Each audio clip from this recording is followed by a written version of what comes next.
Thank you, Chairman. Thank you very much. So, ladies and gentlemen, just some one or two directions on the university. Somebody, just an announcement from the university. Professor Rafa Munafu, the chairman of the Presidential Working Party on Education Reforms, the members of the panel, and my colleagues, and all the people of Nairobi County who are here, good morning. My name is Bernard Juguna, the Registrar of Administration of this university, and we feel privileged to host you. We have already been welcomed by the CEO. Mine is only to give you directions now that we are hosting you here today, and which we are very proud about. On hospitality, that's what you start with. We may not have provided as a university, for you what you're going to take inside this hall, but we have public restaurants around us where you can go and take a cup of tea at your convenience, or even a glass of water. Behind you, we have the Araziki restaurant. And then on the second floor, and this Professor Munavu and the others who know it, we have the senior common room. I'm a member of the committee, and today you are welcome. You can come and sample hospitality in the senior common room. Today the chairman would allow me to have a few of you as my guests. And of course you have the North Hotel around here.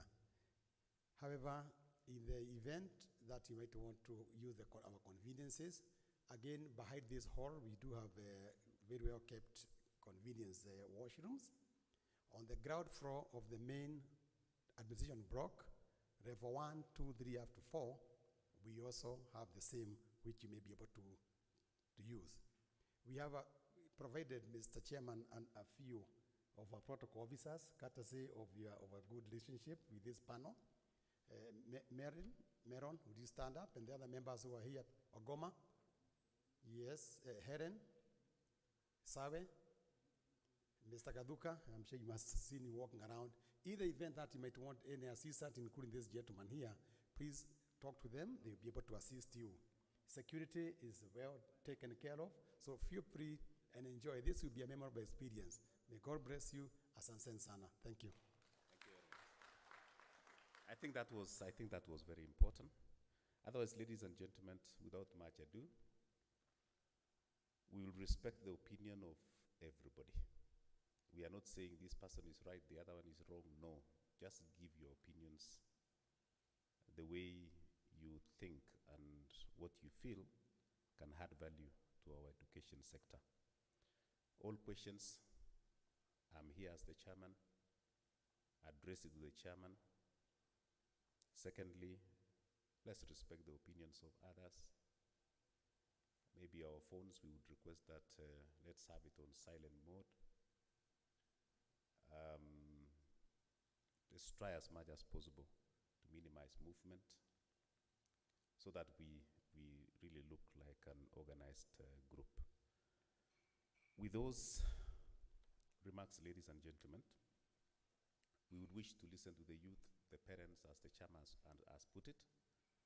If we have elders, everybody else is really welcomed. But to begin our engagement today, I would wish that we've had our Muslim community. This day is a very important day for them. It's their prayer day, and they have made a very humble request that they be the first. And we want to respect that because it's a prayer day. So we want to begin with the Muslim Education Council. The floor now is yours. Welcome. Karibu. Then we have Mbugwa. He wants to join an exercise that is happening somewhere, and I think the president will be there. So we have John Mbugwa after that. Yeah. Okay.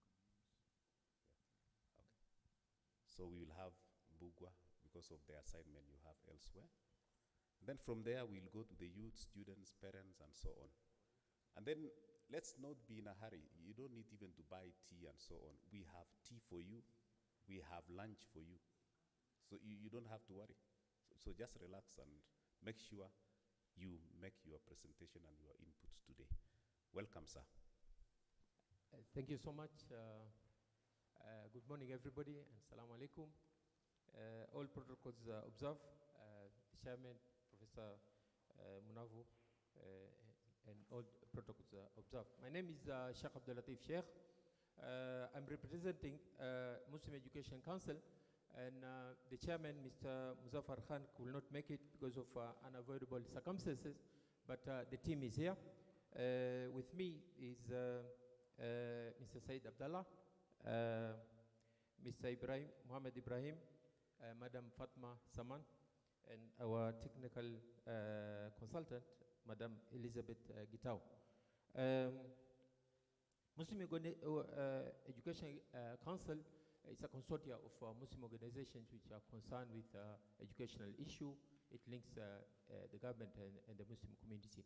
So without much ado, I would like to welcome Mr. Muhammad Ibrahim to do his presentation. We have both the hard copy and the soft copy.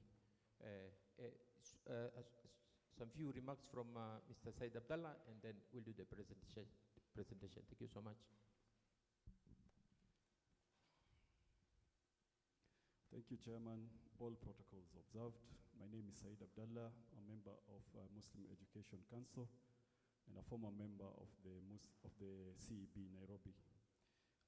Mr. Chairman, the right to education in Kenya is provided for in various policy and statutory documents.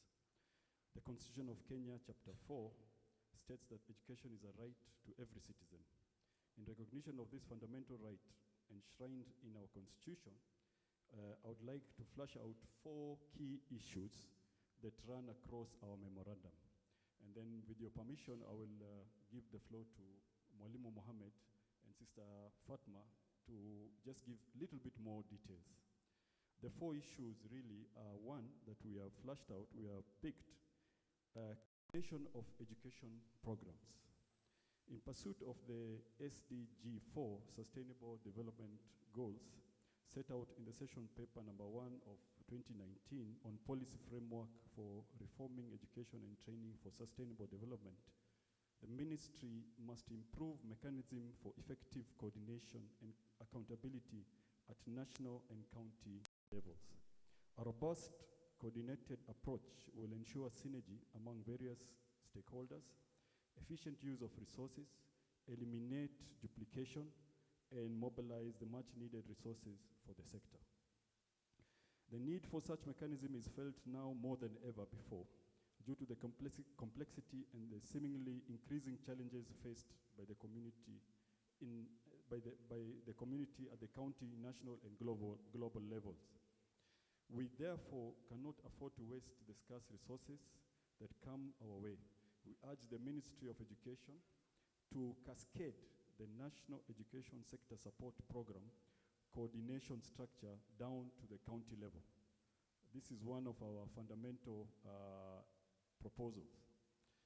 Secondly, the use of technology to deliver an equitable quality education for all.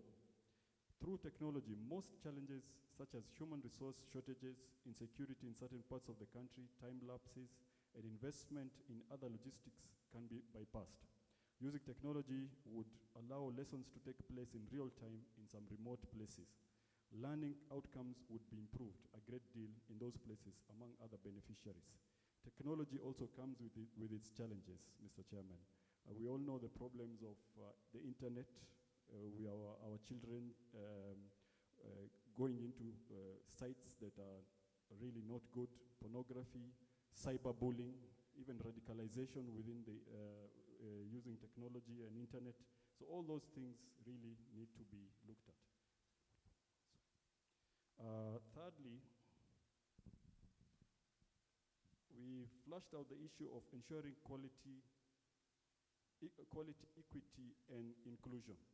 The new education agenda, SDG 4, focuses on inclusion, equity, and the quality of education. It emphasizes on the need to give everyone an equal opportunity, leaving no one behind.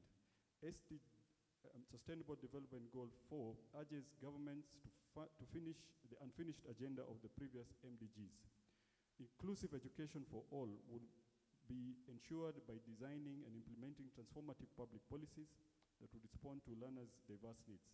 The policies must also address the existing multiple forms of discrimination, injustice, and frequent emergencies which impede the fulfillment of the right to education. In our context, Mr. Chairman, responding to diverse needs will mean operationalizing the already approved madrasa curriculum as a legitimate pathway, ensuring that Muslim students in the national and extra-county schools are not, and ensuring that the Muslim students in national and extra-county schools are not forced to do religious education subjects that other than that of their faith, providing and continuously supporting specific interventions among nomadic and informal urban areas that impede children from disadvantaged backgrounds not to access quality education. Number 4, weak enforcement of policies, laws, and laws governing education. We've realized that a lot of the problems also emanate from the fact that the policies and the laws are there, but they're not being enforced. To ensure that no one is left behind from accessing education, the ministry must ensure policies and laws governing education provision are implemented effectively. Implementation must be inclusive and address issues of equity as well as equality. High levels of illiteracy, poverty at household levels, and gender issues, among others, which have continued to plague the education system, can only be addressed by formulating and implementing relevant policies as well as programs that are tailored to meet diverse needs of the clientele. We must agree that Kenya is a diverse country. We have people from Turkana, people from Lamu, people from Malindi, people from all over. And that diversity must be seen in terms of our strength. And the needs of, in terms of education, of people in those diverse regions must be seen and must be included. Mr. Chairman, the CBC is an ambitious policy undertaking which requires a different mindset and commitment. It should not be business as usual. It calls for a shift from past silo mentality in which ministry, agencies, partners, and communities have been working separately.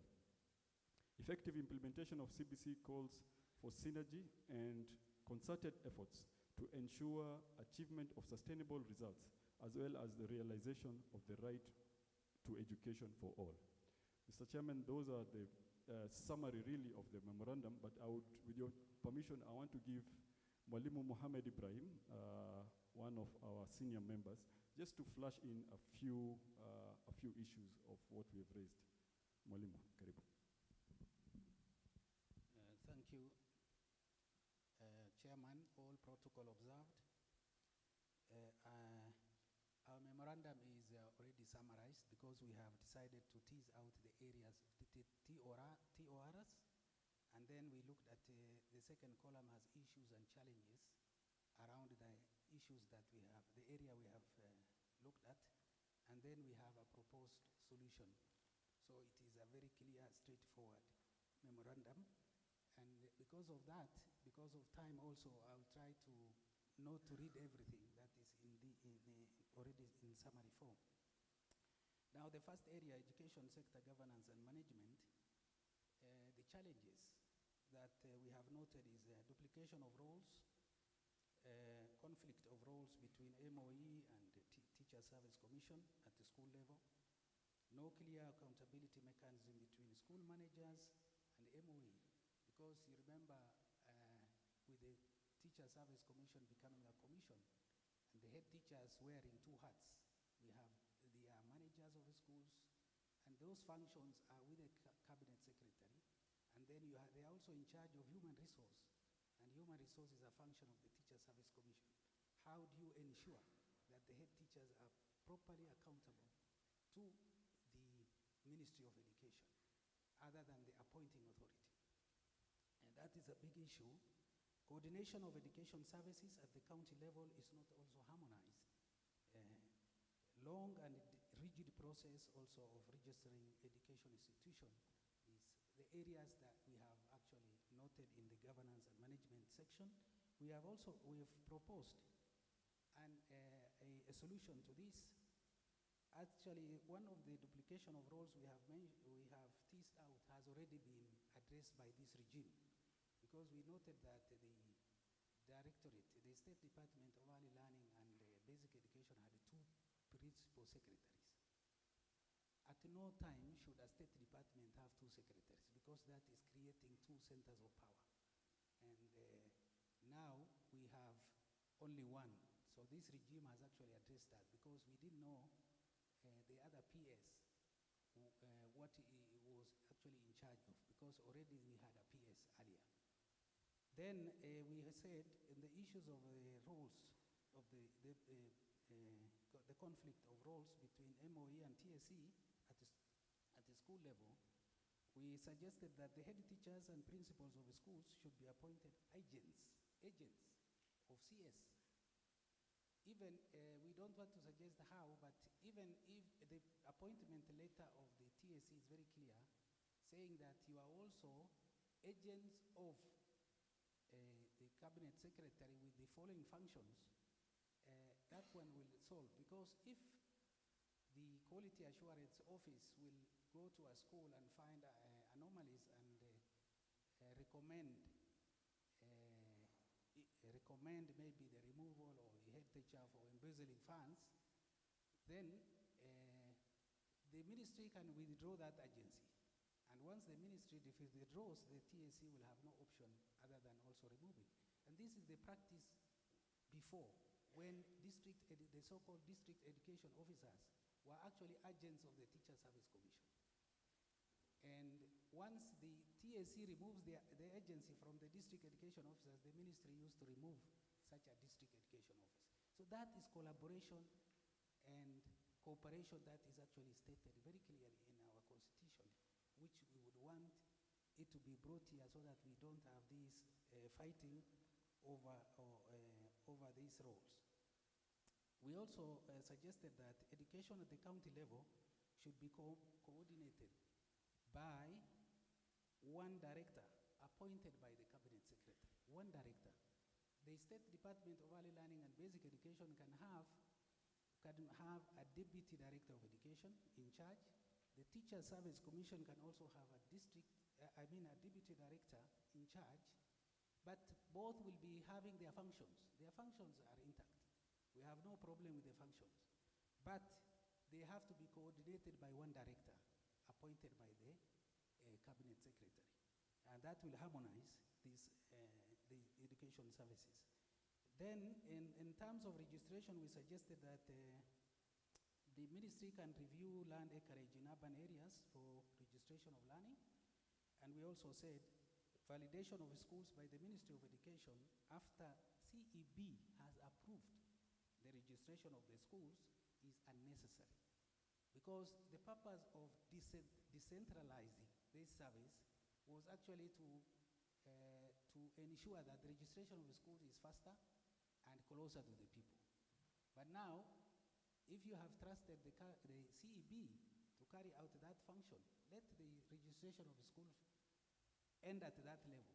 The ministry can always have mechanisms of checking whether rules have been broken or not, and then will be taking into account, will take into account the CEB for maybe flouting the rules. But after, what we have now seen is that after the CEB has approved the registration of certain schools, the list goes back to the ministry and a validation process again starts. And it takes so long that the child cannot wait. Now that is one area. The second area is conceptualization and implementation of key tenets. And here, we have seen that the basic education curriculum framework excludes certain sections of communities. Adults, youth, overage children who missed out in formal education in the early years of learning. It excludes these people. And actually the SDG 4 is a requirement that there is no country that can achieve SDG goal unless they explore various pathways. There is not only one pathway to achieving education for all.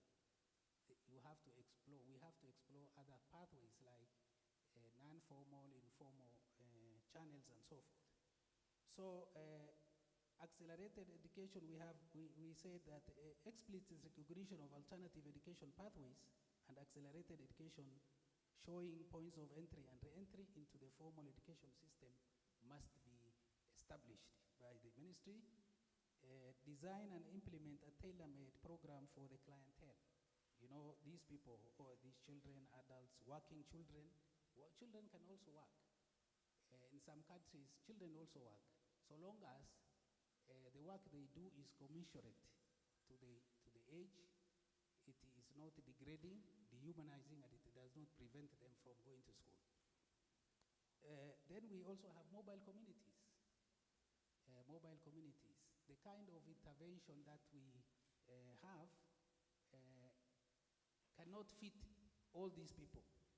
So we must have a different approach or channels that we should explore to ensure that we bring everyone on board.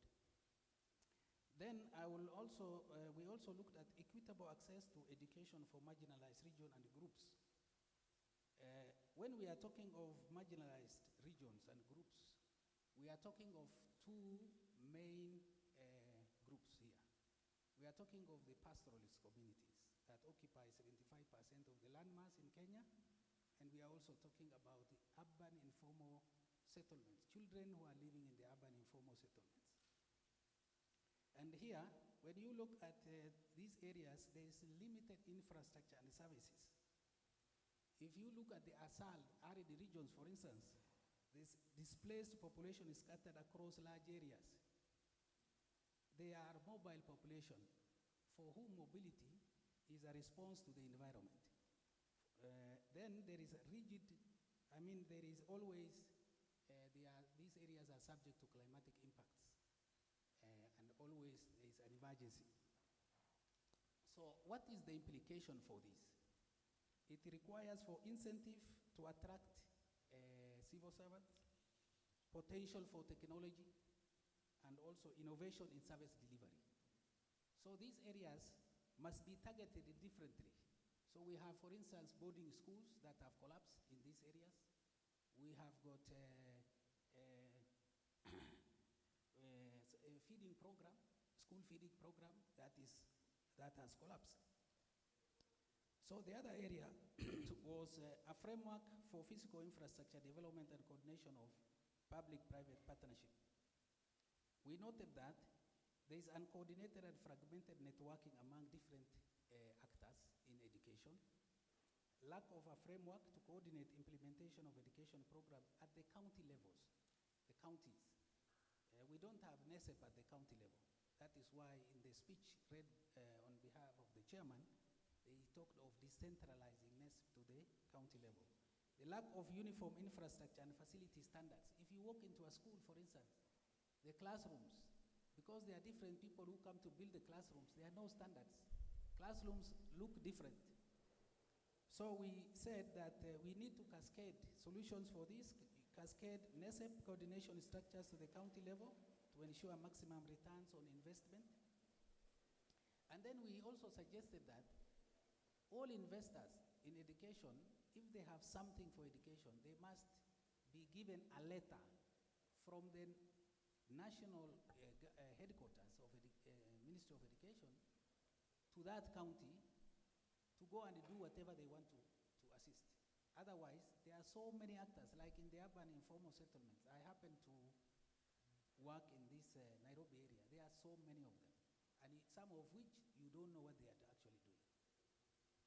So we need to control the mushrooming. I think you had said you have a written memoranda. Yes.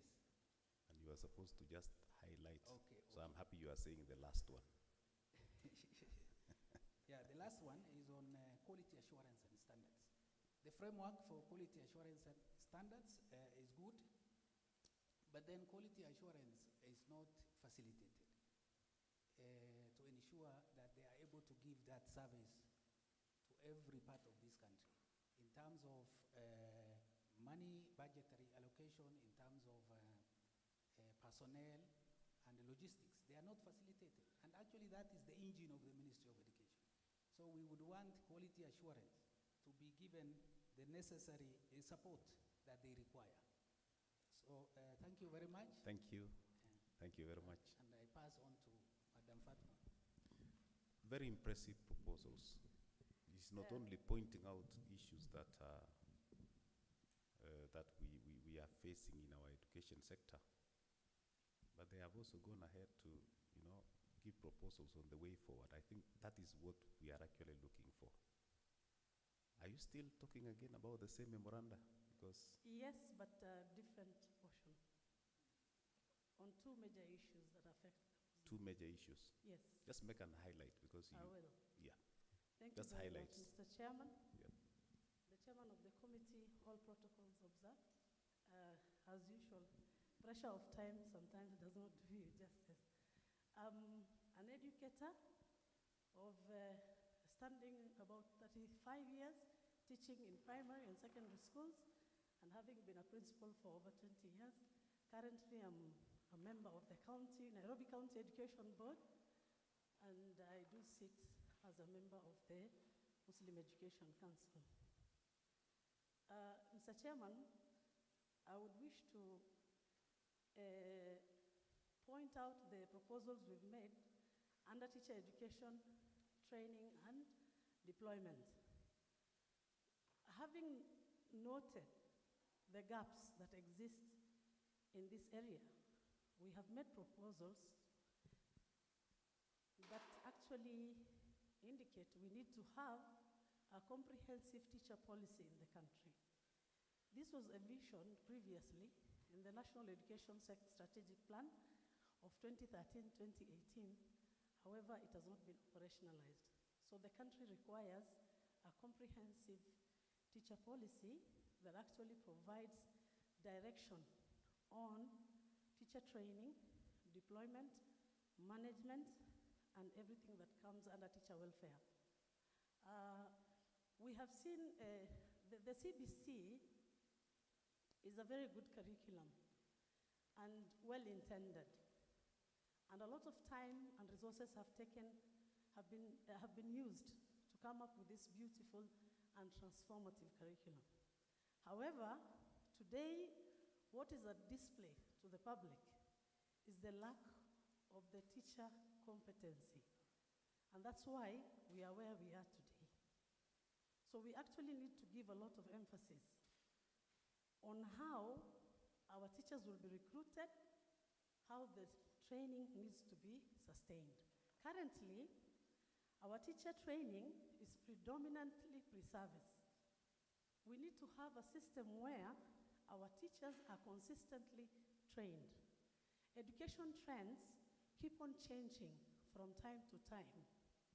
Most of the teachers trained in the last few years cannot catch up with the current students enrolling in schools because they lack those 21st century skills themselves. And it's very difficult to assume a teacher like me who was trained between 1986 and now would be able to provide my learners what the contemporary society requires. And therefore, we need to have a clear teacher proficiency training sustained throughout the years as the teachers grow. And that could be pegged on their promotion and the improvement of their status.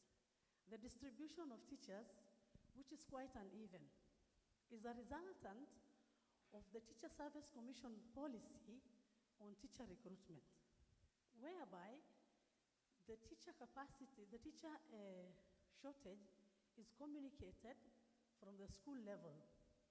Schools would send in the number of teachers that they require in each subject. And TSC will make decisions based on that.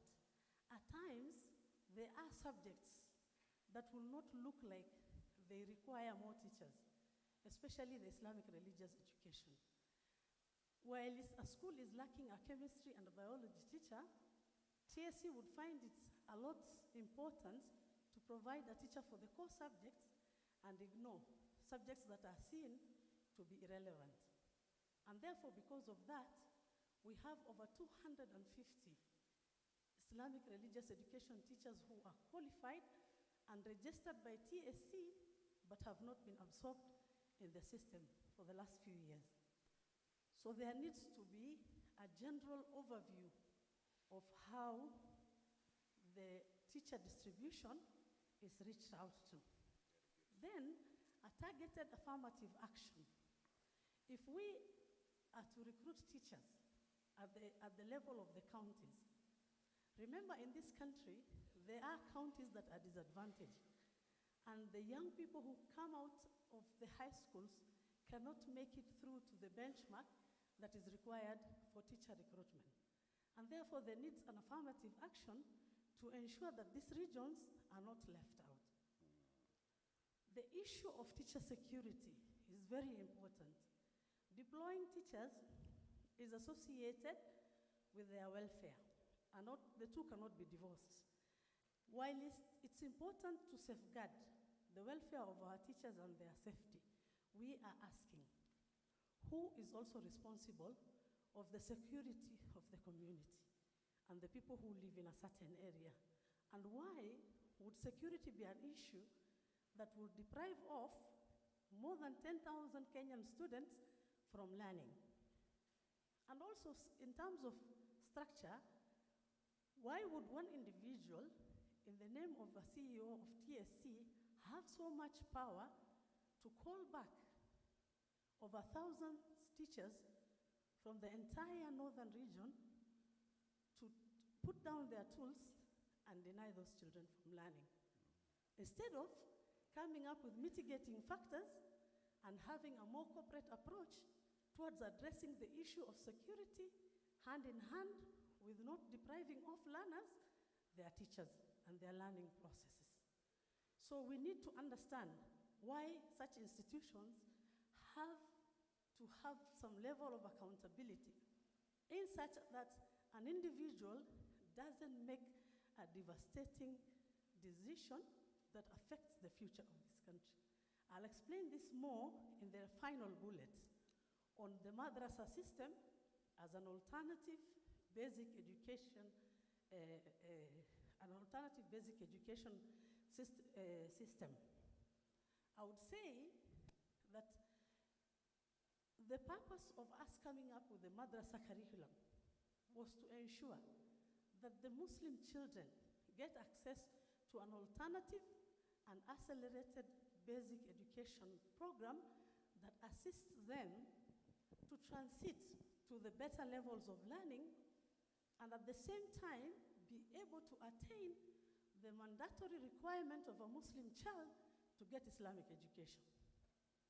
And we sat as organizations under Muslim Education Council and we came up with a curriculum based on the Kenyan law, acceptable within the education standard and relevant. But unfortunately, up to today, it has not been operationalized. And the issue is, the more we exclude the Muslim children from the learning process, the more we make them vulnerable to radicalization and the growth and the increase of extreme violence. So we really need to look at this as an alternative basic education system that would assist in closing up the gaps of learning, purposely targeting the Muslim child. Thank you. We therefore kindly request for the speedy implementation and operationalization of the madrasa curriculum. Thank you. I'm grateful, Chairman. All other details are in this document. We are grateful for the opportunity. I want to make one last appeal as a teacher. My appeal is, before this committee completes its work, please make sure that you are able to meet teachers who for the last 5 years have been teaching using the CBC, the actual teachers who are in classroom. You can have them selected, come up with the criteria, but please meet them and look at the increase of workload. Look at the increase of workload between the teaching time and the evaluation of the child. The Kenya National Examination Council expects these teachers to evaluate the students and spend over 5 hours every week in filling up the assessment forms. Thank you very much. And yet much. the same teachers are expected to teach. please make arrangements to meet those teachers before you finalize this process. Thank you very much. I think there is a lot that has been discussed. Let's appreciate them. There's a lot has been discussed. And I didn't want to really interfere with them because I know after the first speaker touching on several issues, whoever else will come after that, then probably areas that have been discussed very well, you don't need to emphasize again. And then we just want to say, if you have the memorandum like them, just make highlights so that we can have everybody really getting an opportunity. Otherwise, if we are going to have one speaker, 30 minutes, then we are going to have a problem. So we want to suggest that the speakers who will come probably after them, we just want to suggest, spend about 7 minutes, just make highlights. Then you give us the memoranda. Then we'll have everybody getting an opportunity. We are aware, NCCK, I know you are here. We are aware. The Catholic team, we know you are also here. You will get an opportunity. The members from the informal schools, ABET, we know you are here. Then we have the KISU, we have students from the university. We'll give you an opportunity. Tvet institutions, we have people here. Then the county government, they have also come up with something. Then we have our parents and so on and so forth. I want to give just 5 minutes, the next speaker, and then from there we'll have a health break. I'm told tea is ready. This day is our day, so don't be in a hurry. This is our day. This thing comes once in so many years.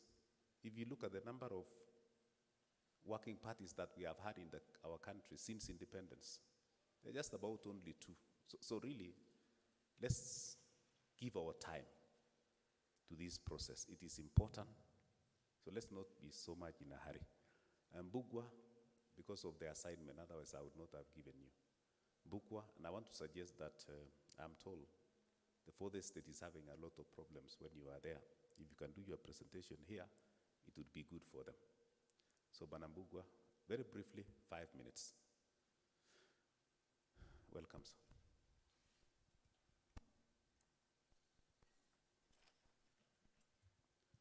Then after that, I would suggest that we spend some 10 minutes to have a health break.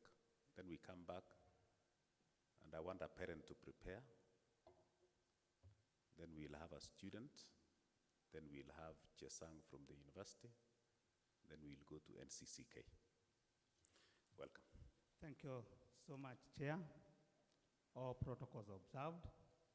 My name is John Bogwa, the National Chairman of Kenya Booksellers and Stationers Association. We have our memorandum here, and therefore, I will just do exactly what you've advised, and you can be sure that I will keep time because I'm a teacher by profession. Kenya Booksellers and Stationers Association is a body that was established in 1972, comprising of booksellers across the country, and it became very, very active in 2003 when free primary education was introduced by the NAC government. And it really assisted a lot in terms of distributing books all over the country, because by then it would not have been easy for the government to reach into all these schools in the country because of the quantity of books that were required in our schools. And therefore, the association came in handy. Up to 2017, when the policy was changed, the distribution policy was changed by the then CS for Education, Honorable Matiang'i. And the reason that was given is that it would be cheaper to centralize distribution of books as opposed to open market. However, this came up with a lot of challenges and disadvantages, which I'm going to read here. One of the disadvantages of centralized distribution of books is monopoly of book policy. The KICD approves 6 books per subject, from where the teachers are supposed to choose the best of their choice. But by books being centralized, it brought about monopolization of book policy. The other disadvantage, and very a serious one, is that teachers are not given opportunity to make a choice of their book. And therefore, whatever book that is given to them by the ministry is not their choice. And therefore, they may not even own up the result. And after all, they are the end users. Quality of education is also compromised. In what way? Because if you give a teacher a book of not his or her choice, then that means that book may not be used by that teacher. What schools have been doing, they keep those books aside and then they go and buy books of their own, therefore bringing about a lot of wastages. The other one is teachers and students get demoralized. Why? You cannot force a subject teacher to use the book that you yourself have chosen for them. Loss of jobs and revenues to the government.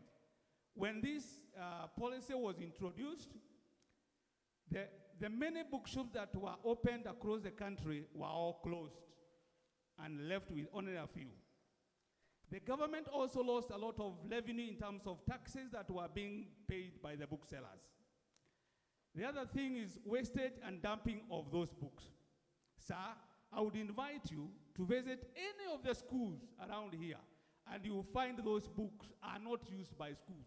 And I'm sure teachers are here can attest to that. In every school, on a light note, they have a corner they call Matiangi's Corner. That's where they dump those books. But it's because they don't need them. Because they were forced into them. This one I'm saying with a lot of seriousness because it's true. The other issue is long books are supplied schools. You will find a school that does not take French is supplied with French books. Where do they take them? They dump them. A boys' school is supplied with home science books. They don't take them. The other issue is not direct supplied schools. What happens today, books are taken by publishers to sub-county director's office, and teachers, principals and secondary and teachers, head teachers are asked to go and correct those books from there to their school. They use their vehicles which are not insured to carry textbooks. The other thing is, for example, in secondary schools, the government disburses 5,120 shillings meant for instructional material, which is only on paper, but the rest is taken to KICD. That is the kind of, that's the money that's going to be used to buy them books. If you have 1,000 students, that means that is over 5 million shillings. But what will be supplied in schools in the whole year could be books worthy maybe 200,000. Then we are asking, where does the rest of the money go? As I finish, the advantages of decentralization of supply and distribution of books. 1, teachers are given an opportunity to make choices of which books to use among the 6 recommended ones. There is also direct supply of books to schools. Booksellers would supply books to schools as opposed to what is happening today and in good time. Booksellers would extend credit facilities to schools before the government would disperse funds to schools. And therefore, schools would continue learning throughout the year, whether there is money or not. There is also the issue of effectiveness and efficiency as opposed to what is happening today. There is also the issue of job creation. We are, in this country, the biggest problem we have is because we have so many graduates and people that have gone to school and they are jobless. So if you continue then with what is happening, then you are killing the morale. You're also killing jobs. And the government of today is talking about bottom up. Is that the bottom up that we are talking about? Thank you so much. Thank you very much. Thank you. Thank you very much. Yeah, if everybody can spend some 5 minutes or so, the way he has done, we'll have very many people. Yes.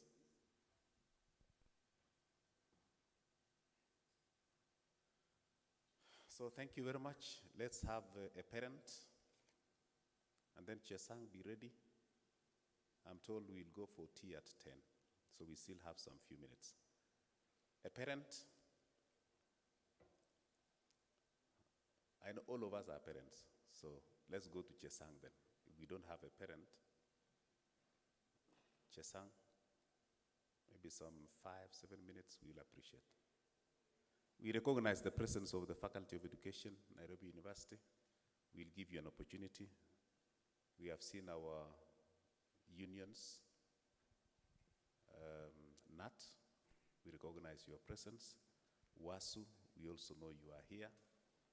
So feel welcome, you will get an opportunity. Chesang, welcome. And then NCCK, be ready next. Chairman of the Presidential Working Party on Educational Reforms 2022 of the Republic of Kenya. My name is Professor Jesang Hutchinson. I'm the Associate Vice Chancellor in charge of Research, Innovation and Enterprise at the University of Nairobi. And as you are aware, the University of Nairobi is the oldest university in Kenya and the largest, and actually has influenced leadership in this country. I have a written memorandum, so I will try to skip in terms of the loci standi of the university to be able to be a stakeholder in this conversation that you have. I note that one of your terms of reference is to review and recommend a governance and financing framework for Tvet training and development, university education, research and training. So I'm happy that you're looking at this in a holistic manner and look at the value chain approach so that then education in its totality plays a critical role in national development. As you are aware, Chairman, while the importance of primary and secondary education in development has long been acknowledged, there is increasing recognition that without university education, on this continuum, none of our lofty development ideals will be achieved. And therefore, it's unfortunate that as a country, we have allowed the university sector to face what is nothing short of a crisis. The system has been allowed to expand without corresponding resources, leading to a catastrophic drop in the quality and an increasing number of poorly equipped graduates going into the already congested job market, getting job seekers as opposed to entrepreneurs. The Research, Innovation and Enterprise Division of the University of Nairobi, therefore, is presenting this memorandum to this esteemed Presidential Working Party on behalf of the University of Nairobi and its research fraternity, and by extension, the researchers across the university. I will not belabor the legal provisions, the legal and the policy frameworks that govern university education, research and innovation, except to say that we have the Constitution of Kenya that is very clear. The Universities Act 2012 brings out very specific roles and expectations of the university scholarship, and more importantly, research is mainstreamed into the conversation. Remember the constitution is a social contract between the people of Kenya and the rulers, and therefore must be respected. We also have other legal frameworks that support the issue of research, innovation, and entrepreneurship at this level of the university. But I want, for the sake of today, to just go quickly into the value proposition for research, innovation, and entrepreneurship at the university level. One is that it is a constitutional mandate, it's a constitutional matter that needs to be taken into consideration because we want to be a country that respects its constitution. And in fact, the University of Nairobi, the University Act 2012 actually legislates that production and dissemination of scholarly research and the promotion of innovations are two key objectives of universities. And therefore, we have a mandate to deliver on the social, economic, and the political aspirations of the Kenyan people. We also have our developmental blueprint, Vision 2030, that we desire as a country to be newly industrialized by the year 2030. And so in that vision, science, technology, and innovation has been treated as a foundational element. And therefore, this is central to accelerating the economic development of any industrialized country in the world. Universities have a potential as catalysts for development and as well generating productivity that will fuel the economic growth of our beloved country. And therefore, if you are to ask anybody there, they will tell you that the universities have got three key roles that they play, that they actually educate and train people with high-level skills for employment needs, for entrepreneurship, for both the private and the public sector, and therefore higher education is necessary for generating that very a pool of highly qualified personnel with various specialized skills at that level. So if we were to look as a country for long-term economic growth, we cannot ignore the role of universities in this manner. If you are to ask, if I may digress a little bit, every child who finishes Form 4 or secondary school, if they are asked what do they want to be, they say they want to come to the University of Nairobi to study medicine. And a story is told of Lucy Wamboi, who was rescued from Madare, and all she wanted was to be a neurosurgeon, to be able to address the issues that her mother, who was mentally not well, was facing. Universities, therefore, have become dominant producers of new knowledge, which are critical for moving the growth and development of our country. At another level, the country has signed to the Africa Agenda 2063 and also the Sustainable Development Goals. So as we play our role in the international arena for growth and development on all the spheres that I will not belabor, then university education then becomes critical. I will not mention about the state of the research, innovation, and entrepreneurship at the universities in Kenya more, though the University of Nairobi, except to say that it is really limping. And the funding for research is currently at 0.8% as opposed to the 2% that was actually committed to under the National Research Fund that's part of the framework that has been developed by the country.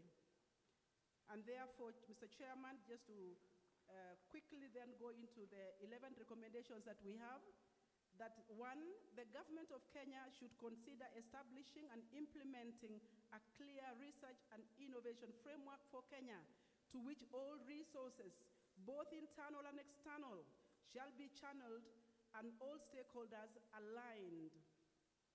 Chairman, I mentioned that only 0.8% of what was promised at 2% is coming for research in the country. And I can tell you the research that is funded is actually by international donors who then decide on what kind of agenda to support. And therefore, Kenya should consider then implementing that clear research and innovation framework to which every donor who comes in must align to. The second one is that the government should develop and implement a clear policy that identifies universities as research centers in their own right. And this will then allow them to receive funding from the exchequer, just like the other research institutions in Kenya. Number two, they should also qualify then to compete for bilateral funding to government by development partners like the World Bank, just to name a few. The government then should recognize the universities as a first call on consultancy and research, and then also strengthen university-led community extension, as is the order of business in other developing countries, the developed countries where we aspire to be. Number three, we need to develop and implement a mechanism for coordinating research and development beyond the current science, technology, and innovation that seems to focus more on the STEM-based research and leave out the social sciences. Number four, develop responsive policies on how research findings can be implemented so that we move from the current maybe 40% to maybe 70%. Because at the moment, a lot of the research findings are lying on benches and also in softwares without actually influencing the societal issues. The government should also develop a policy and also implement the same that provides trade incentives for the private sector, like provision of waivers on equipment and facilities so that then they can help older universities like the University of Nairobi to develop either new infrastructure or to refurbish the old. Number six, create and utilize a national database of research and researchers in the country.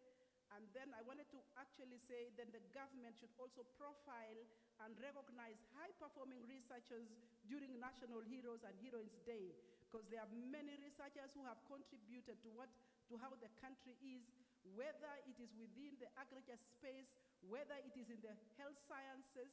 And many of you will remember during COVID that the scientists from the University of Nairobi actually became advisors to government, and we actually set up a center for epidemiological modeling and analysis to be able to advise government on whether to close the country or whether to open it. And the story could be told. Time does not allow me to actually celebrate the amount of research that has come to influence the social, political, and the economic discourse in this country. We also need then to establish a well-coordinated mechanism for the quadruple helix cooperation between government, private sector, universities or research institutions, and industry, so that then we can close the gap. And then the story will not be said that universities are churning out graduates who are not market ready. So if we can promote that, then the graduates will be ready for the market, and not just for job seekers, but also as entrepreneurs. On the funding of research, innovation, and enterprise, the government of Kenya should take ownership of the research agenda in Kenya and fulfill its commitment of setting up at least 2% of the GDP on an annual basis, and preferably exclusive of the recurring expenditure of the coordinating entities. The area of support, as per the Act, be implemented without being skewed, without having any skewed allocation to favor only one quarter, so that then institutions, scholarship, infrastructure, and all that is articulated can be covered.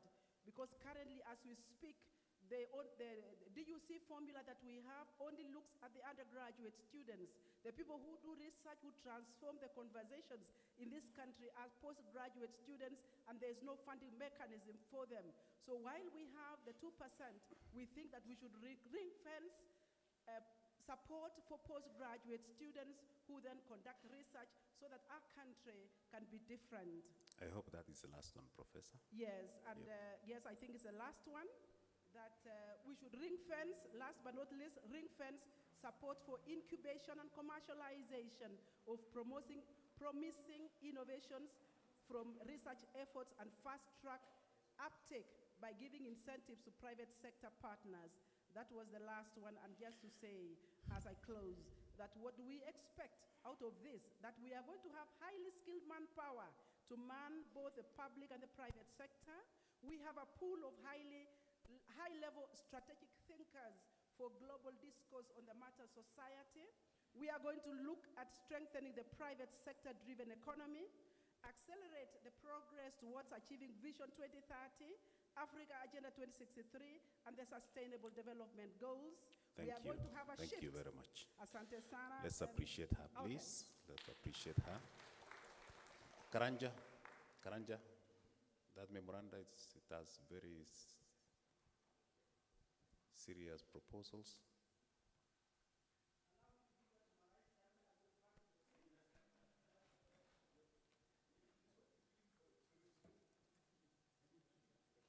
Let's appreciate her, please. I think it's research.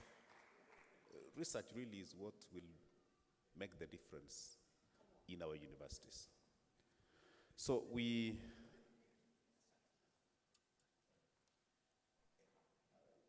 thank you so much, the Kenya E-Graders Association. We recognize and appreciate your presence. You will get an opportunity. We have also the Kenya Universities Quality Assurance Network. We'll also give you an opportunity. Thank you for coming. We have only 3 minutes.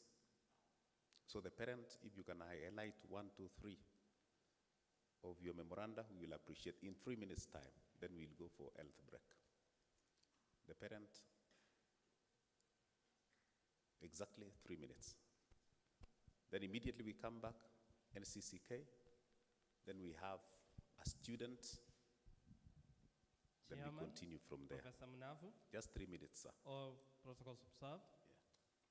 Parents have always been pushed for a long time that they are the ones who are really bringing down the CPC. But parents have very critical concerns about the CPC and how it should be actually be done to avoid the aspect of creating a lot of issues. First and foremost, what we have actually indicated that there was no enough parental engagement and empowerment for them to understand the system fully and be able to embrace it as it is. However, it is a good system, but they feel they were not fully involved and engaged and empowered to understand the system and how it is supposed to be done. They also feel that there is an aspect of teacher training. The teachers were not fully trained to ensure that they are picking up everything and they're giving the right way of actually giving the trainings to our learners, because we're moving from the teaching system into a learner-centered curriculum. So it is important that at any given moment, parents are feeling that this is actually left out greatly, and that's why you can see that most of them, they're actually ambushed to get materials for the particular activities done. Because if it was done early, they could be able to get the best information and be able to be supportive. The assessment that is being done is actually eating down to most of the parents. Schools are actually forced because of the way it is structured. It is downloaded, it is photocopied, it is uploaded, and all that system is eating into the pockets of parents, and especially this during these hard economic moments. So parents feel that something should be done by NEC and also by extension by the ministry to ensure that there is actually an aspect of giving them something that is acceptable and that is not very expensive for them. Because in every exam, like the current grade 6, they have done almost 10 exams, and each parents are paying quite a lot of money. So it's also very important that the aspect of ensuring that there's a functional national education board that would be able to be advising some of these. Because currently we do not have a functioning national education board. And also the county education board should also be funded enough so that they can be able to carry on their mandates as indicated in the Basic Education Acts. Because there are actually a lot of things that are left undone because they lack the funds. Also, the aspect of transition is another issue that parents are really wondering how an 11-year-old is going to mix in the same school with an 18 or 17-year boy or girl. So they're feeling that it could be important that this is domiciled in primary schools, the junior secondary.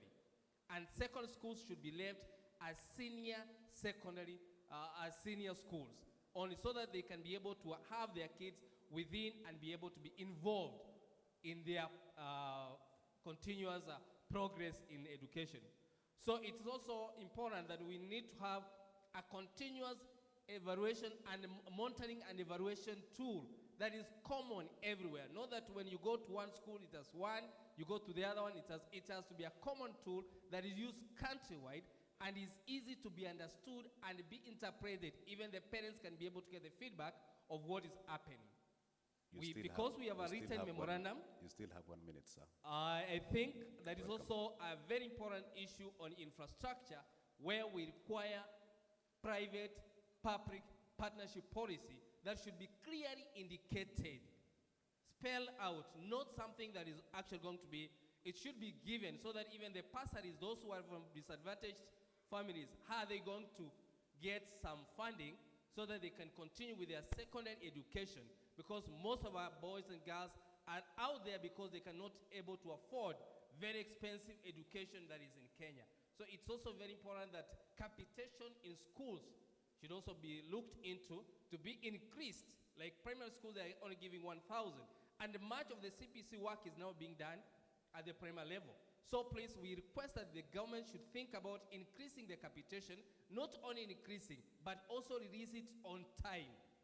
Not that they increase, but a whole term goes without them having the funds with them. So it should be done so that at the end of the day, these people can have money to fund other facility, other projects and other activities in the schools, so that they can be able to have quality education. Thank you very much. Also, the quality assurance, the last one is that quality assurance teams should also be trained well, geared into this system, so that they can be able to move towards that. Thank you, and we have a written memorandum. Thank you very much. Wish to Karanja, submit. welcome.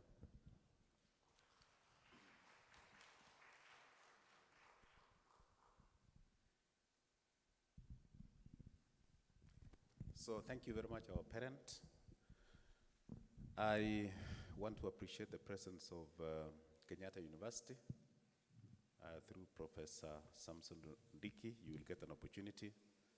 University of Nairobi will still give you an opportunity on issues of distance and open learning. And then we have the Association for Technology Transfer. Thank you for coming. We will also get an opportunity. How I wish we can focus more on the way forward. I know in your memorandum you have the history of whatever it is and so on. You have tried to really support your argument, but maybe we can concentrate more on the way forward. And because you have written memoranda, I can assure you, we will go through every other bit of what you are trying to say and your contribution. We'll take time. We have wonderful secretariats here. They will go through all that. So for us to save on time, maybe your proposal, way forward, we would really be interested in listening to that.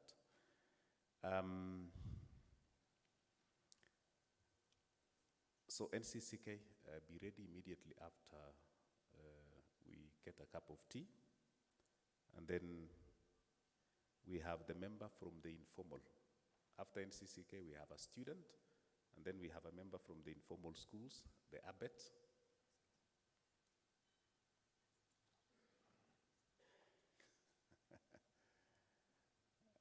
I'm very sorry, I'm being told the tea has not arrived yet. So, so maybe when we get the correct information on when the tea has arrived, so I suggest that we just continue. But the tea is coming, so you don't have to worry. So can we listen to NCCK, some 5-7 minutes? Just give highlights and probably concentrate more on the way forward. Then we get a student, another 5 minutes. Then we go to ABET, another 5 minutes. Then we go back to university. Then we come to NAT. We have very few. If you can just spend 10 minutes, probably by lunch hour we'll be through. Yeah. Thank you. The CAPTCHA, there's no problem. We have CAPTCHA, we have KESHA, we have KUBET, KEPSA, the private schools. You will get an opportunity. Thank you, Prof. On behalf of the National Council of Churches of Kenya, we come here to say that we recognize the importance the education plays in human beings' life, and we are glad we are here. We want to say that since the formation of the nation, the making of the nation, NCCK has been involved, the National Council of Churches of Kenya have been involved in education all through.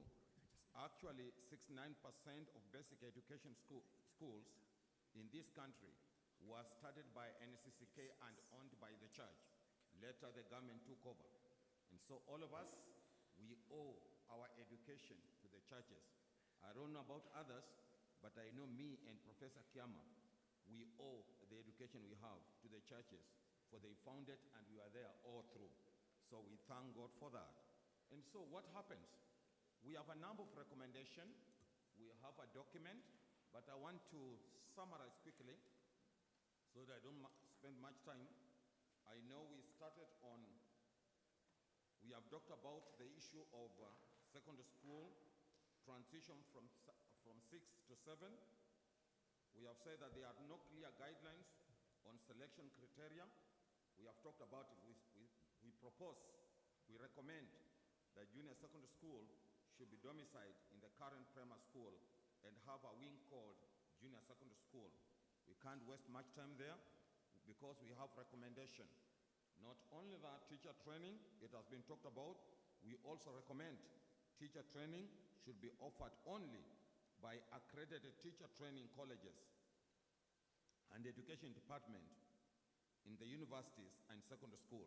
The Teacher Service Commission cannot and should not offer teacher training because it lacks mandate and capacity to do so. And then mainly, we have talked about infrastructure. We have recommendation. About infrastructure, we have recommendation in that area where we recommend a number of issues. We say government should prioritize infrastructure, and it is the responsibility of the Ministry of Education to collaborate with Commission for University Education to ascertain Department of Education. Not only that, we have recommendation on junior secondary school should be day learning beside the advantages. It have advantages if they are day learning, not to go to the other areas. I know it has been talked about, and so we can leave that and move on. We have recommendation. We have recommendation. Commission should ensure that all schools have adequate number of teachers. That I know has also been talked about. We also have recommendation on financing. A framework setting out the scope, content, and approach for sensitization parents about their role in provision of quality and affordable education to their children is critical and urgent. They should explore areas such as parental presence, collaboration with the schools, and KICD in collaboration. We have recommendation there again. We have recommendations specifically internet connectivity and other digital resources. The absence of internet connectivity and other digital resources across all schools must be addressed. The government promised to provide laptops. We are saying this is the time. Those laptops should come. We have recommendation about electricity. Again, we are saying that should be worked on. Without much ado, we have our document that will be read later.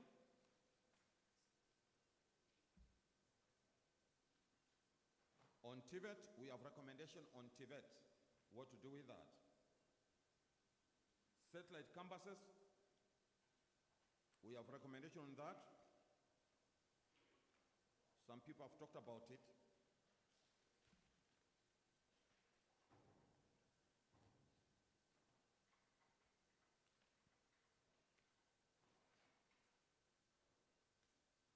We have recommendation where we are concerned very much on value-based education. Despite the comprehensive provision of values and integrity in Article 10 as well as Chapter 6 of the Constitution of Kenya 2010, corruption and impunity continue to bedevil the nation. There is therefore a need to inculcate this provision into national psyche. So what is our recommendation? Revise the curriculum to include definite and examinable teaching on national values and provisions on leadership and integrity at all levels of education on value-based issues.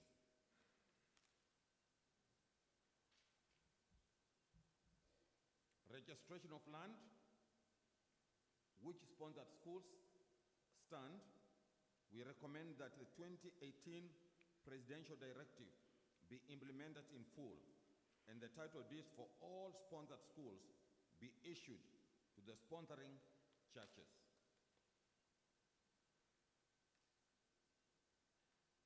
We have recommendation on review of basic education. We recommend that the Presidential Working Party spearhead fast-tracking of the review of the Basic Education Act 2013.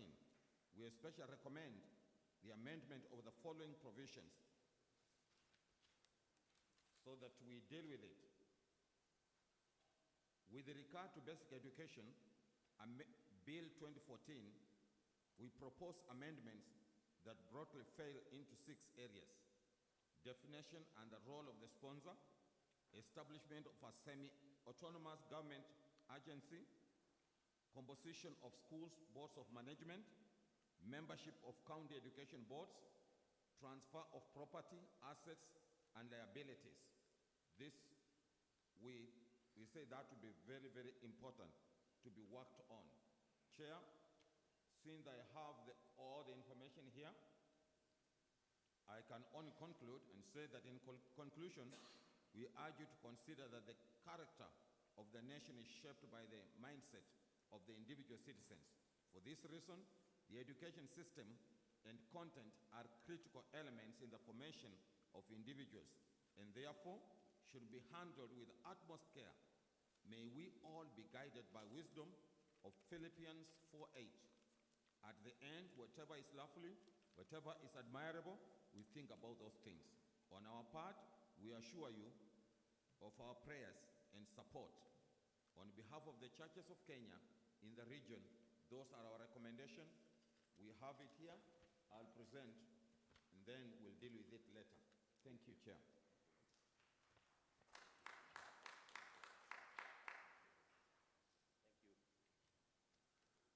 Let's appreciate him once again. Yeah, I think he has set a very good base. Really, we want to hear the way forward, but we will go through the entire document. We will not leave anything to chance, so thank you very much. A student, you have 3 minutes. Mimi naomba nitumie lugha ya Kiswahili. No problem, it's okay. Itifaki zote zikizingatiwa.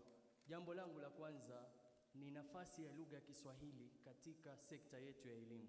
Nataka kusema ya kwamba nyinyi Bwana Chair, Kiswahili ni fahari ya nchi hii. Utapata ya kwamba hatujaipatia ile nafasi yake vile inavyotakikana. Kwa mfano, Kiswahili ni kama tu ziwa Victoria. Hatuwezi kusema ya kwamba ziwa hili limefunguliwa na rais wa Kenya pamoja na embassy ya US ama embassy nyingine. Kwa sababu gani? Ziwa ni letu. Kwa hivyo basi, mimi naomba sana tuipatie lugha ya Kiswahili kipaumbele katika madarasa yetu. Kiswahili ndio itakuja kutukuza sisi kama Wakenya katika mataifa mengine. Jambo la pili ambalo napenda kuzungumzia, na katika hiyo lugha ya Kiswahili, waangalieni wenzetu wa Tanzania. Hawana migombano, hawana nini. Kwa sababu gani? Wamesimama na fahari yao ambao ni lugha ya Kiswahili. Kwa hiyo sisi kama Wakenya, pia naomba tuimarishe lugha ya Kiswahili katika sekta yetu ya elimu. Jambo la pili ni taasisi hii ya kuajiri walimu, TSC.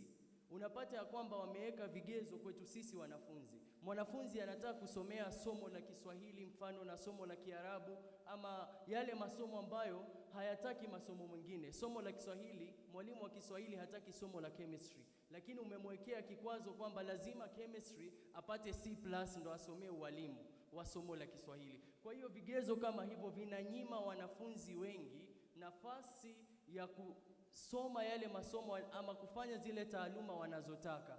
Kwa mfano mwingine ni somo la hisabati, limekuwa vikwazo kwa wanafunzi wengi, na hili ni jambo ambalo mtaliona katika vyuo vikuu. Mwanafunzi anasoma Bachelor of Arts in Kiswahili and Religion Study kwa sababu amenyimwa nafasi ya kufanya Bachelor of Education simply kwa sababu amefeli katika somo la hisabati. Mwalimu wa Kiswahili na hisabati ni wapi na wapi?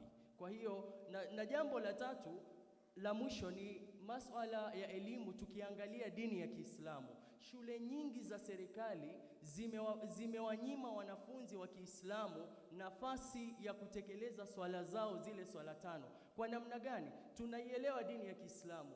Mwanafunzi, kwa mtu ili aweze kuswali lazima awe na nguo ambayo inapita chini ya magoti, lakini sare nyingi za shule unapata ni kaptura, shule inafika hapa, nataka kuonyesha sare nyingi, zile suruali wanafunzi wanazovaa haziwaruhusu kutekeleza swala zao za kawaida kama wanafunzi wa Kiislamu. Kwa hiyo naomba sana, tumeona upotovu wa nidhamu katika shule zetu nyingi kwa sababu wanafunzi hawajapewa fursa ya kujikuza kimaadili, kutumia dini zao ambazo ndiyo chanzo cha wao kuwa Waislamu ama madhehebu mengine. Na kumalizia katika mtaala wa CBC, mtaala wa umilisi, ningependa kuomba sana kwamba hawa wanafunzi wetu wa darasa la 6 bado hawajajikuza kisaikolojia. Tumeona mambo mingi ambayo yametokea katika shule zetu za upili, mambo na kuchoma shule, mambo na mihadharati.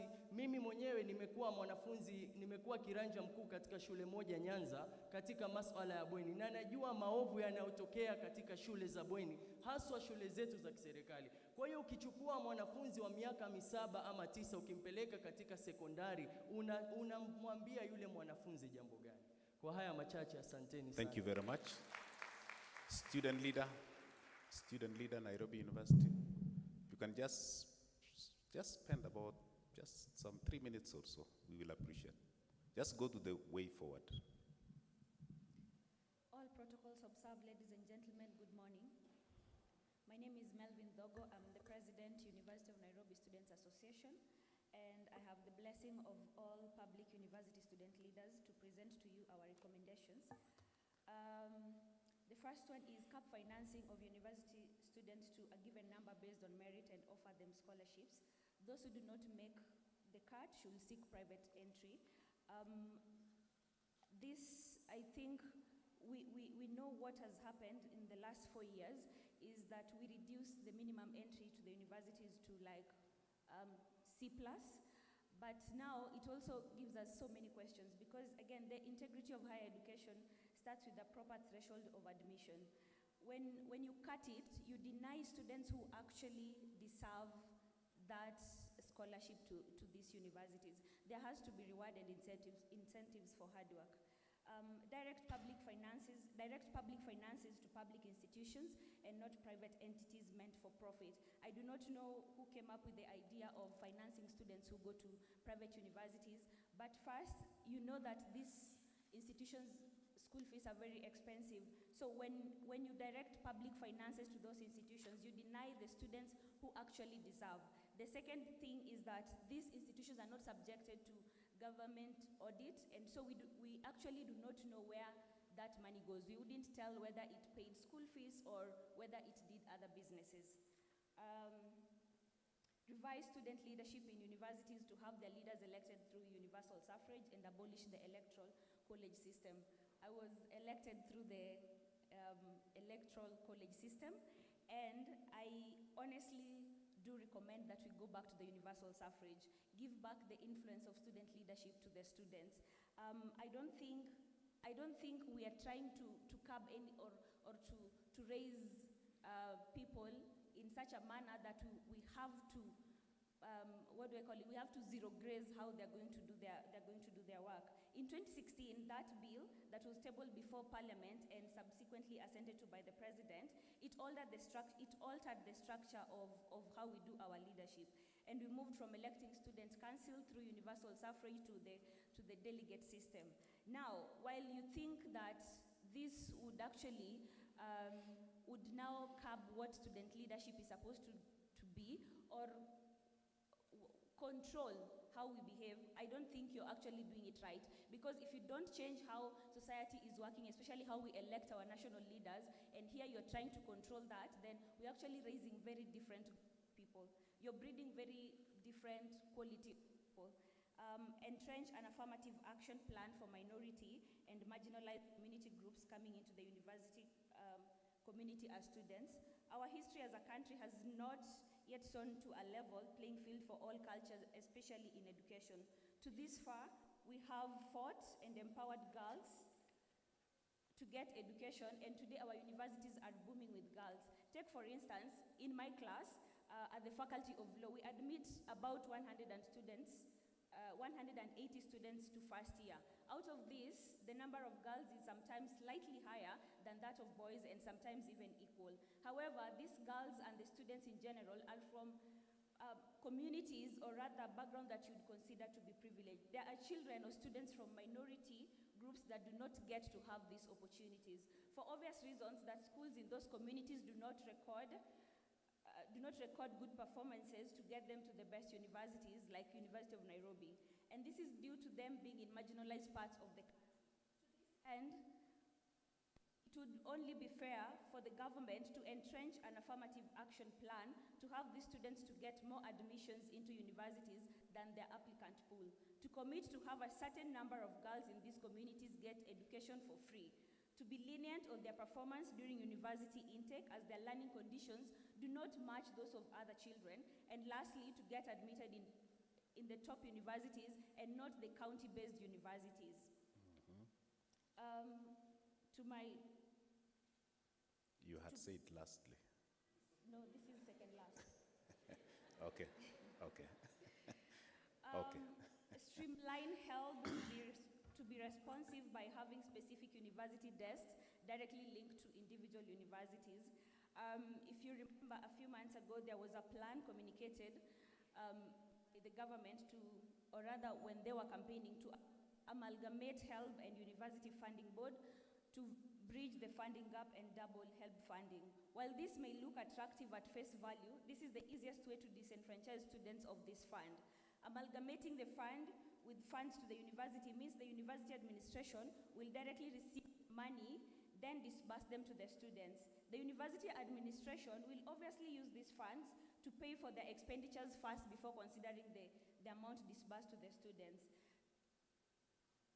There is a personal relationship between the students and Higher Education Loans Board that should not be interfered with by any party in the middle. Students pay back these loans with interest, and so it's a relationship between us, and HELB is now acting like a bank to the students. So putting that there's somebody who receives before I receive, but then I'm supposed to pay it with interest, you're going to make the situation worse than it is already. Whereas HELB does a commendable job in ensuring students do not lack resources to pursue higher education, a lot is still left to be desired with regards to its operations. Perhaps the greatest challenge is on the equitability of loan disbursements. So you have 1 minute, in different universities. You have 1 minute, yeah. I'll go to the last one. Okay, thank you. So what I'm trying to say is we have so many universities, so many of them are in different environments, and so many of, also there's different intake. When you channel them to the various university desks, you ensure that each university gets HELB disbursement according to the students that they have. The last one is avoid political maneuvering on matters education, especially by counties believing a university establishment is a political score. County-centered universities destroy the universality principle of what a university is. So today morning I had a very interesting discussion with one of my lecturers, and he asked me, what do you think universities are supposed to do? Your guess is as good as mine. Most of us will not be able to answer that question correctly.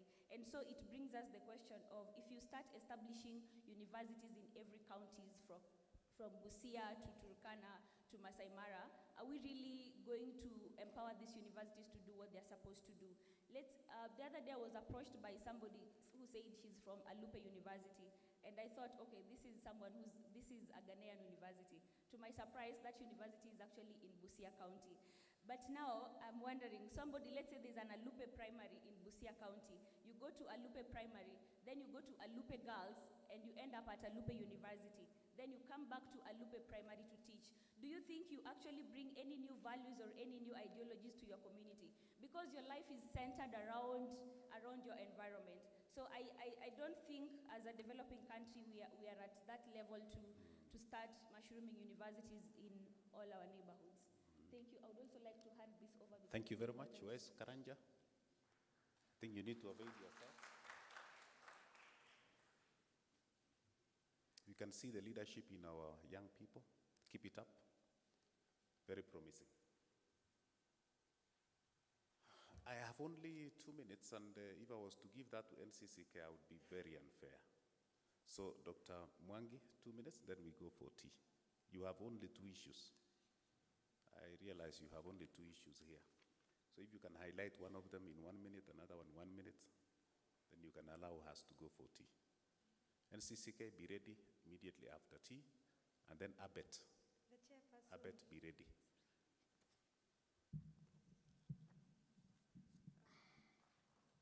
The chairperson of the CBC task force and the secretariats, all protocol observed. My name is Dr. Lona Mwangi.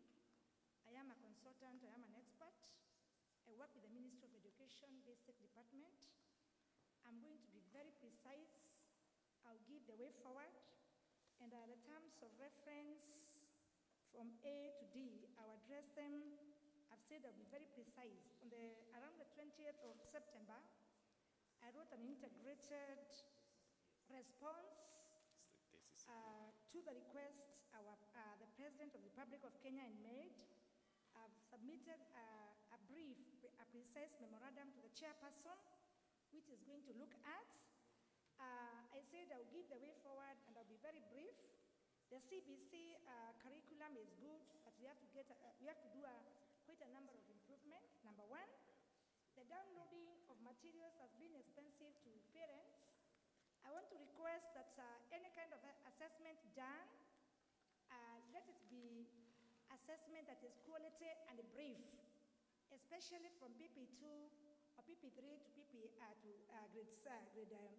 6. Still on ICT, the way forward, the government can collaborate with the county government, all the stakeholders and donors, and they can build computer laboratories in our primary schools. I'm saying it is very possible. We have issues with the practical subjects like agriculture, subjects like art and craft, anything to do with the workshops. I want to request that our schools that don't have workshops, again, the county government, still again with our NGOs, the well-wishers, we can assist the government to put up workshops in our primary schools. The curriculum quickly on the CBC, quite comprehensive on art and craft, music. The music syllabus is quite wide. Agriculture and PE, this one can be reviewed. The content of this curriculum sometimes is too much for the teacher who have not been well trained. The NEC assessment, very fast, which is structured and objective, needs to be revisited. There is too much assessment online. Our teachers sometimes don't have time to look at all that assessment. And I'm saying that a review should be made by NEC. The guidebooks for the CBC is quite shallow compared to 844. I want to request for a review of the guidebooks we are using in CBC. I'm also requesting that because we have a shortage of manpower as far as teachers, of course, are concerned in the teaching of the CBC, or our primary schools are understaffed. Still, the government can do something about it. There was a promise to employ more teachers, and we are looking forward to that. I want to recommend strongly the junior secondary school retained in primary. These children are very small. the age of between 12 and 13, and they can be comfortably handled in the primary school. And maybe a personal request and requesting to be included in the task force. If the chairman can make that suggestion, I appreciate it. Thank you and God bless you. Thank you very much. Thank you. I have her memorandum here. There is a lot she had really proposed. I want to ask, with all the humility, Professor, our host, just to welcome us for tea. Welcome, sir.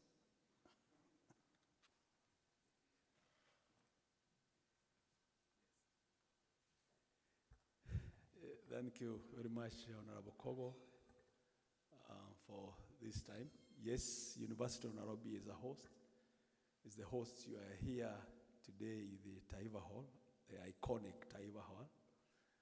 This hall has hosted who is who in Kenya and in the world. Obama was here. and French president, the Italian, and all those. So yeah, this is the right place. So you have the right convening power. Just to welcome you, to give your ideas and recommendations very freely. We are ready to receive all that you give. I know Professor Lava Munavu, who is the chair of the Presidential Working Party, has a huge responsibility seated here. And he want to hear, so that when he says what he later advises the president after we have a meeting, then Kenyans will connect that is what they advise. The country is anxious, is very, very anxious, is hurting, whether it is a university education, whether it's Tvet, whether it's basic education, including early childhood education, adult education. There are issues, very many issues on governance, in finance, in registration. It looked like they reached at some point and we took a different target, yeah. And we walked slightly in a different path. And now his responsibility now is how to, what he has been appointed by the president is to see how can, as a country, go back to the rail. How can we do that? And I believe that the views you are giving are toward that, how we can get back on the rail, because education is so, so important. So thank you all for coming. Asante and God bless you. Yeah, thank you very much. I think we now have all the rights to use the facilities, Nairobi University, and we just appreciate, Professor, thank you so much for your support. So I think immediately after the tea, I think some 15 minutes could be enough. Just within 15 minutes, you go out of this place, just behind the next door, Arsiki. You will get a cup of tea, and then after 15 minutes, let's converge again. KCCP, be ready. You are the next, followed by a member of ABET. And then we have our unions, the NAT. Then we go to open learning. If we can just use not more than 10 minutes. In another 1 hour's time, we'll be almost somewhere. Nzinga, can you pray for the tea?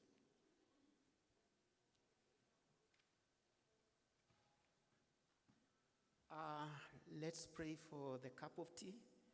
Father, we thank you for thus far you've brought us. Now we go for a cup of tea and we'll be coming back here. Pray that you'll bless that cup. And as we even continue to deliberate, that which pleases you and glorifies your name, may it be the one that comes across. In Jesus' name we pray. Amen. Thank you.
No, hiyo ilikuwa mzazi tu.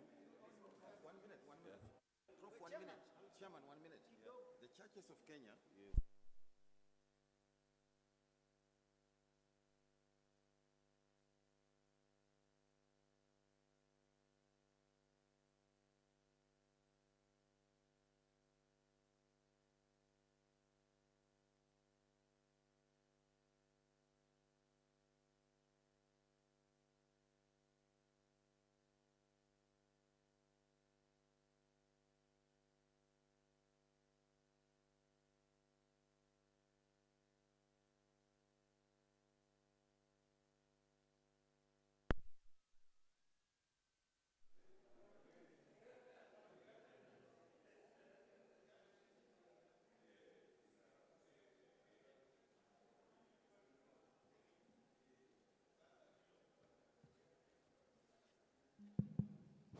One, two.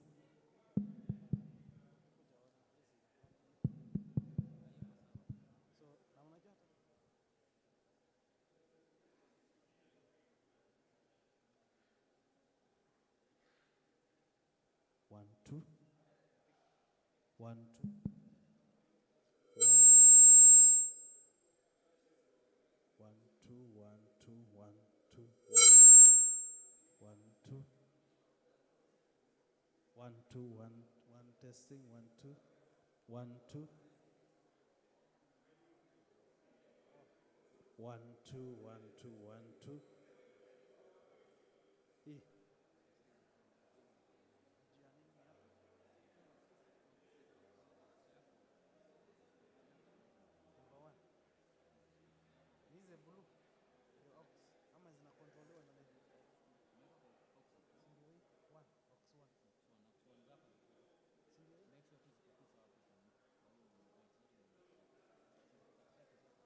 One, two, one, two, one, two.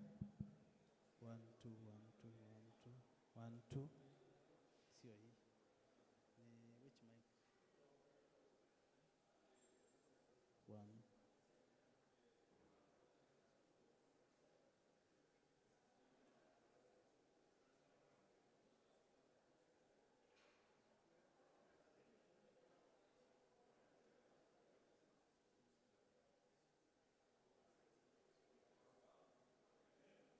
One, two.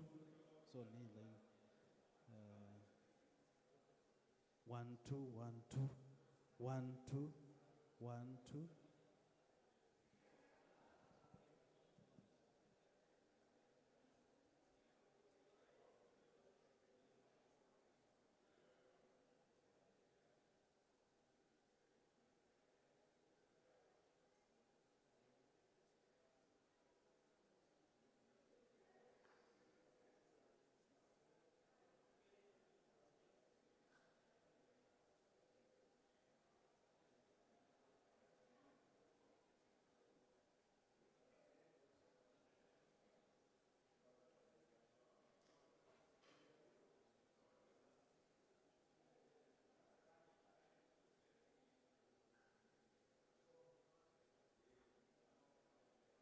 One, two, one, two. One, two.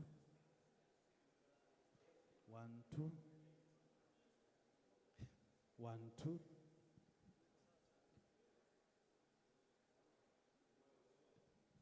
Check 1, 2, 1, 2. Mic test 1, 2.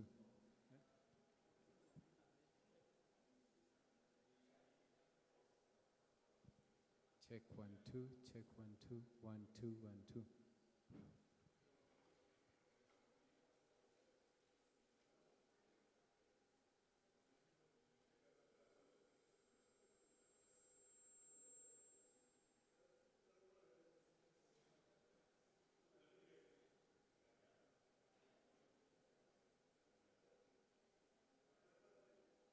Check 1, 2.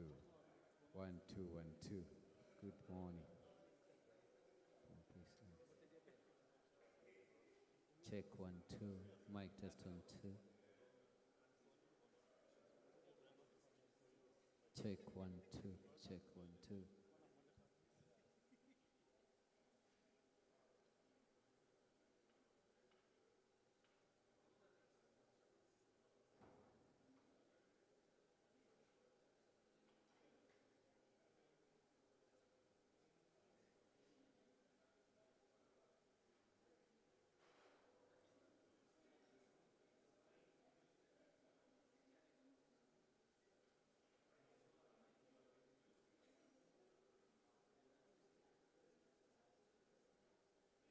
1, 2, 1, 2. 1, 2. Mic testing 1, 2. Testing 1, 2. 1, 2. Tupe tu hiyo Kevo. Kevo. Wamola. Wamola. 1, 2, 1, 2. Mbona sio hiyo? Sawa mkubwa. 1, 2. Doi. 1, 2.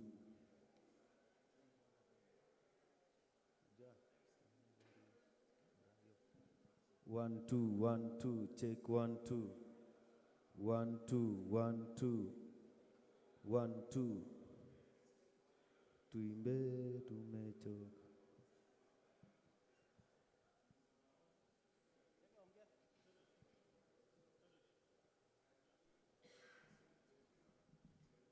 Check 1, 2. Mic test 1, 2. 1, 2, 3. Check 1, 2, 1, 2. Check 1, 2. Tanui, kuna hamu kidogo? Check 1, 2. 1, 2, 1, 2. 1, 2. Check 1, 2.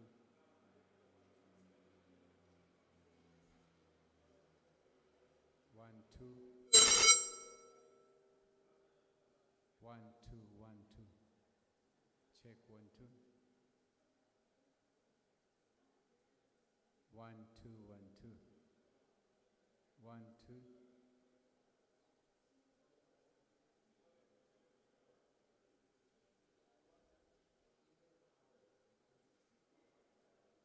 Wako sawa.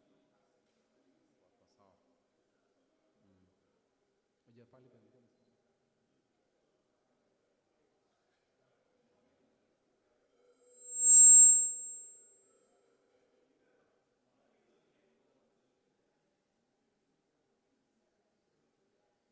1, 2.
Two, 1, 2, 1, 2, 1, 2, 1, 2, 1, 2, 1, 2, 1, 2, 1, 2. Songeza geni yake kidogo. 1, 2, 1, 2, 1, 2, 1, 2.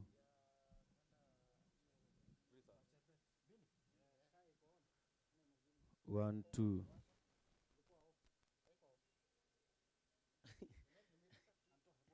One, two, 1, 2, 1, 2. 1, 2. Lakini sauti. Naona sauti sasa unaona vile iko. 1, 2, 1, 2. Inafaa ijae. Si inafaa.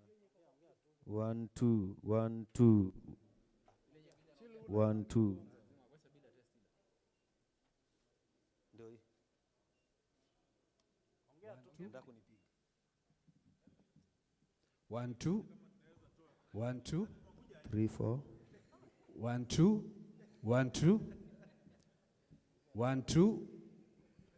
1, 2. 1, 2. Sichukue MacBook. 1, 2. Iko sawa. 1, 2. 1, 2. 1, 2. 1, 2. 1, 2.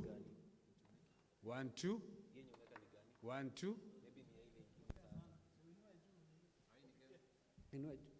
1, 2. 1, 1, 2. 1, 2. 1, 2. 1, 2. Mic check. 1, 2.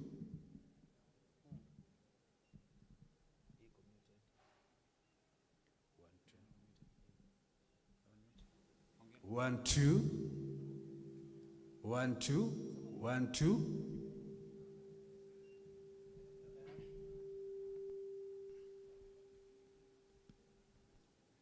1, 2. 1, 2. 1, 2. 1, 2.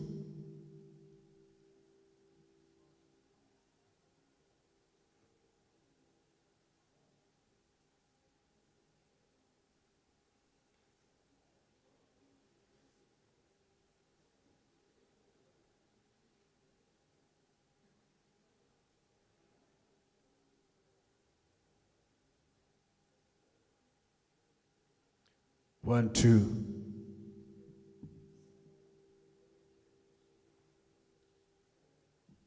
1, 1, 2, 1, 2, 1, 2, 1, 2. Check 1, 2. 1, 2, 1, 2, 1, 2. Hizi kona haja chege kweli. Monitor. Ah.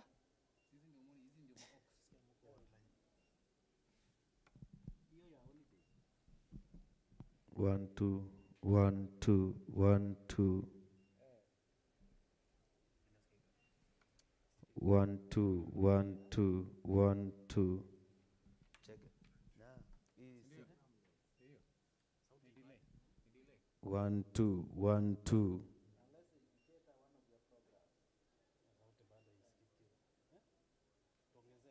Ama chege. Hii haina shida, si ndio? Signal tu.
check, check, check, check. Mic check 1 2, mic check 1 2. Mic check 1 2. Testing, testing, mic check 1 2. Testing, testing, mic check, testing, testing, mic check 1 2. Testing, testing, mic check 1 2 1 2. Mic check 1 2, mic check 1 2. Testing, testing, mic check 1 2. Testing, testing.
one, eh? Just come. We have these In that groups. order, eh? Yeah, we have these groups here. We have these groups. No, you will see how to work. Yeah, no. There is Kenya University of Education. There is Kenya Private. There is these universities. Okay. I'll do it Kuna open. up to 12:30. Up to 12:30, and then no I go for problem. press. And there is Open University. Okay. Yeah, so the ones that when we started was KCCP and Abbott. Good. Then from there, you can have WASU wamesema saa sita kamili. Yeah. And then the children are also there. Then maybe you can have this and then Abbott And the students. and then the students. Then you go to the managers of schools, that is Kesha, Kepsha, Okay. before you go to your kids. Okay, please let's take our seats. We take our seats. We can start off now. Let's start off. So as my name is Elias, I'll be supporting my team leader, Dr. Kogo, to moderate this session.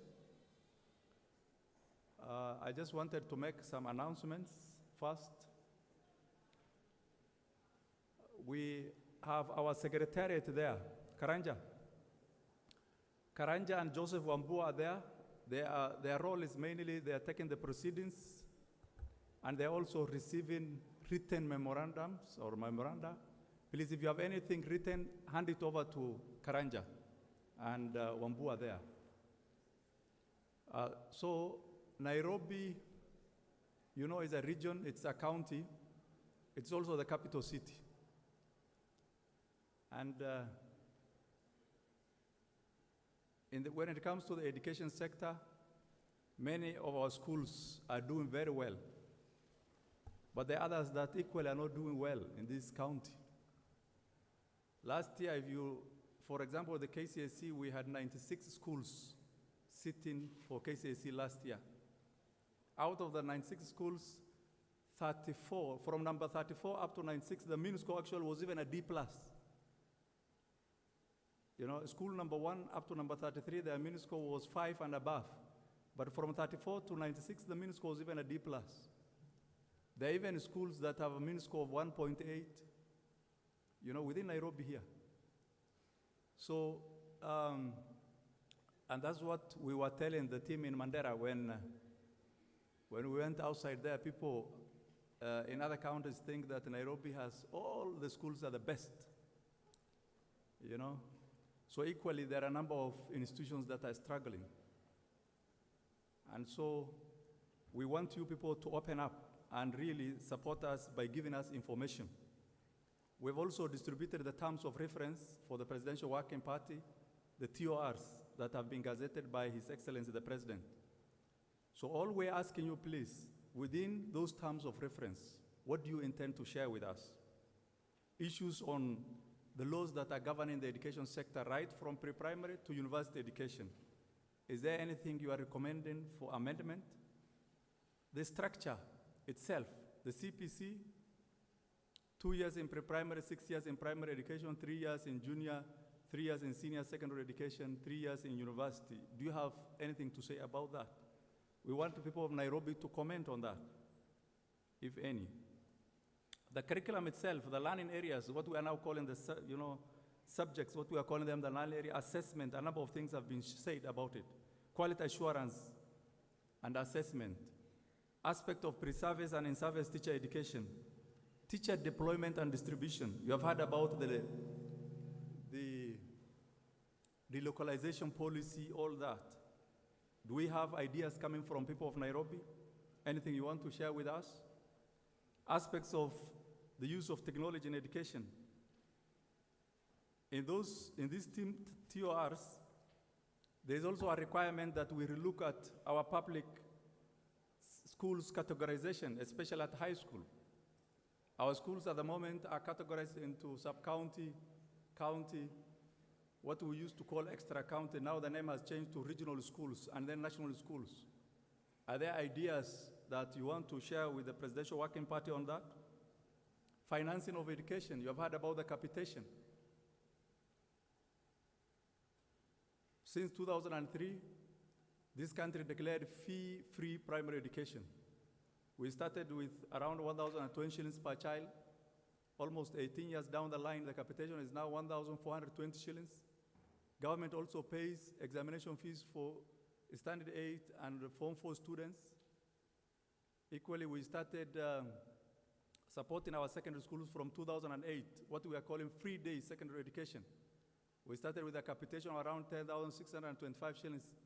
Then at the moment, the capitation, including the provision of books and all that we do, now stands at 22,240. Any ideas coming from people of Nairobi on financing of not only basic education but university education? We've had the student leaders here make a presentation, and they're worried that this proposal of amalgamating HELP, NRF, the Tvet funding board, to them, they are sensing some danger there. What ideas do we have on this? Aspect of education and equity, the vulnerable within the community, issues of gender, disability, special needs education. We really want your idea on this. Management and coordination of bursaries and scholarships in the country. It is also in the terms of reference. University education, issues to do with open distance learning, the proposal on how to operationalize the Open University of Kenya. So we really want your ideas on this. So to start us off in this second session is the organization of the Catholic Bishops, KCCB. Please, the floor is yours. Thank you. Be brief. I'll be very strict this time with time. 10 minutes, please. Thank you.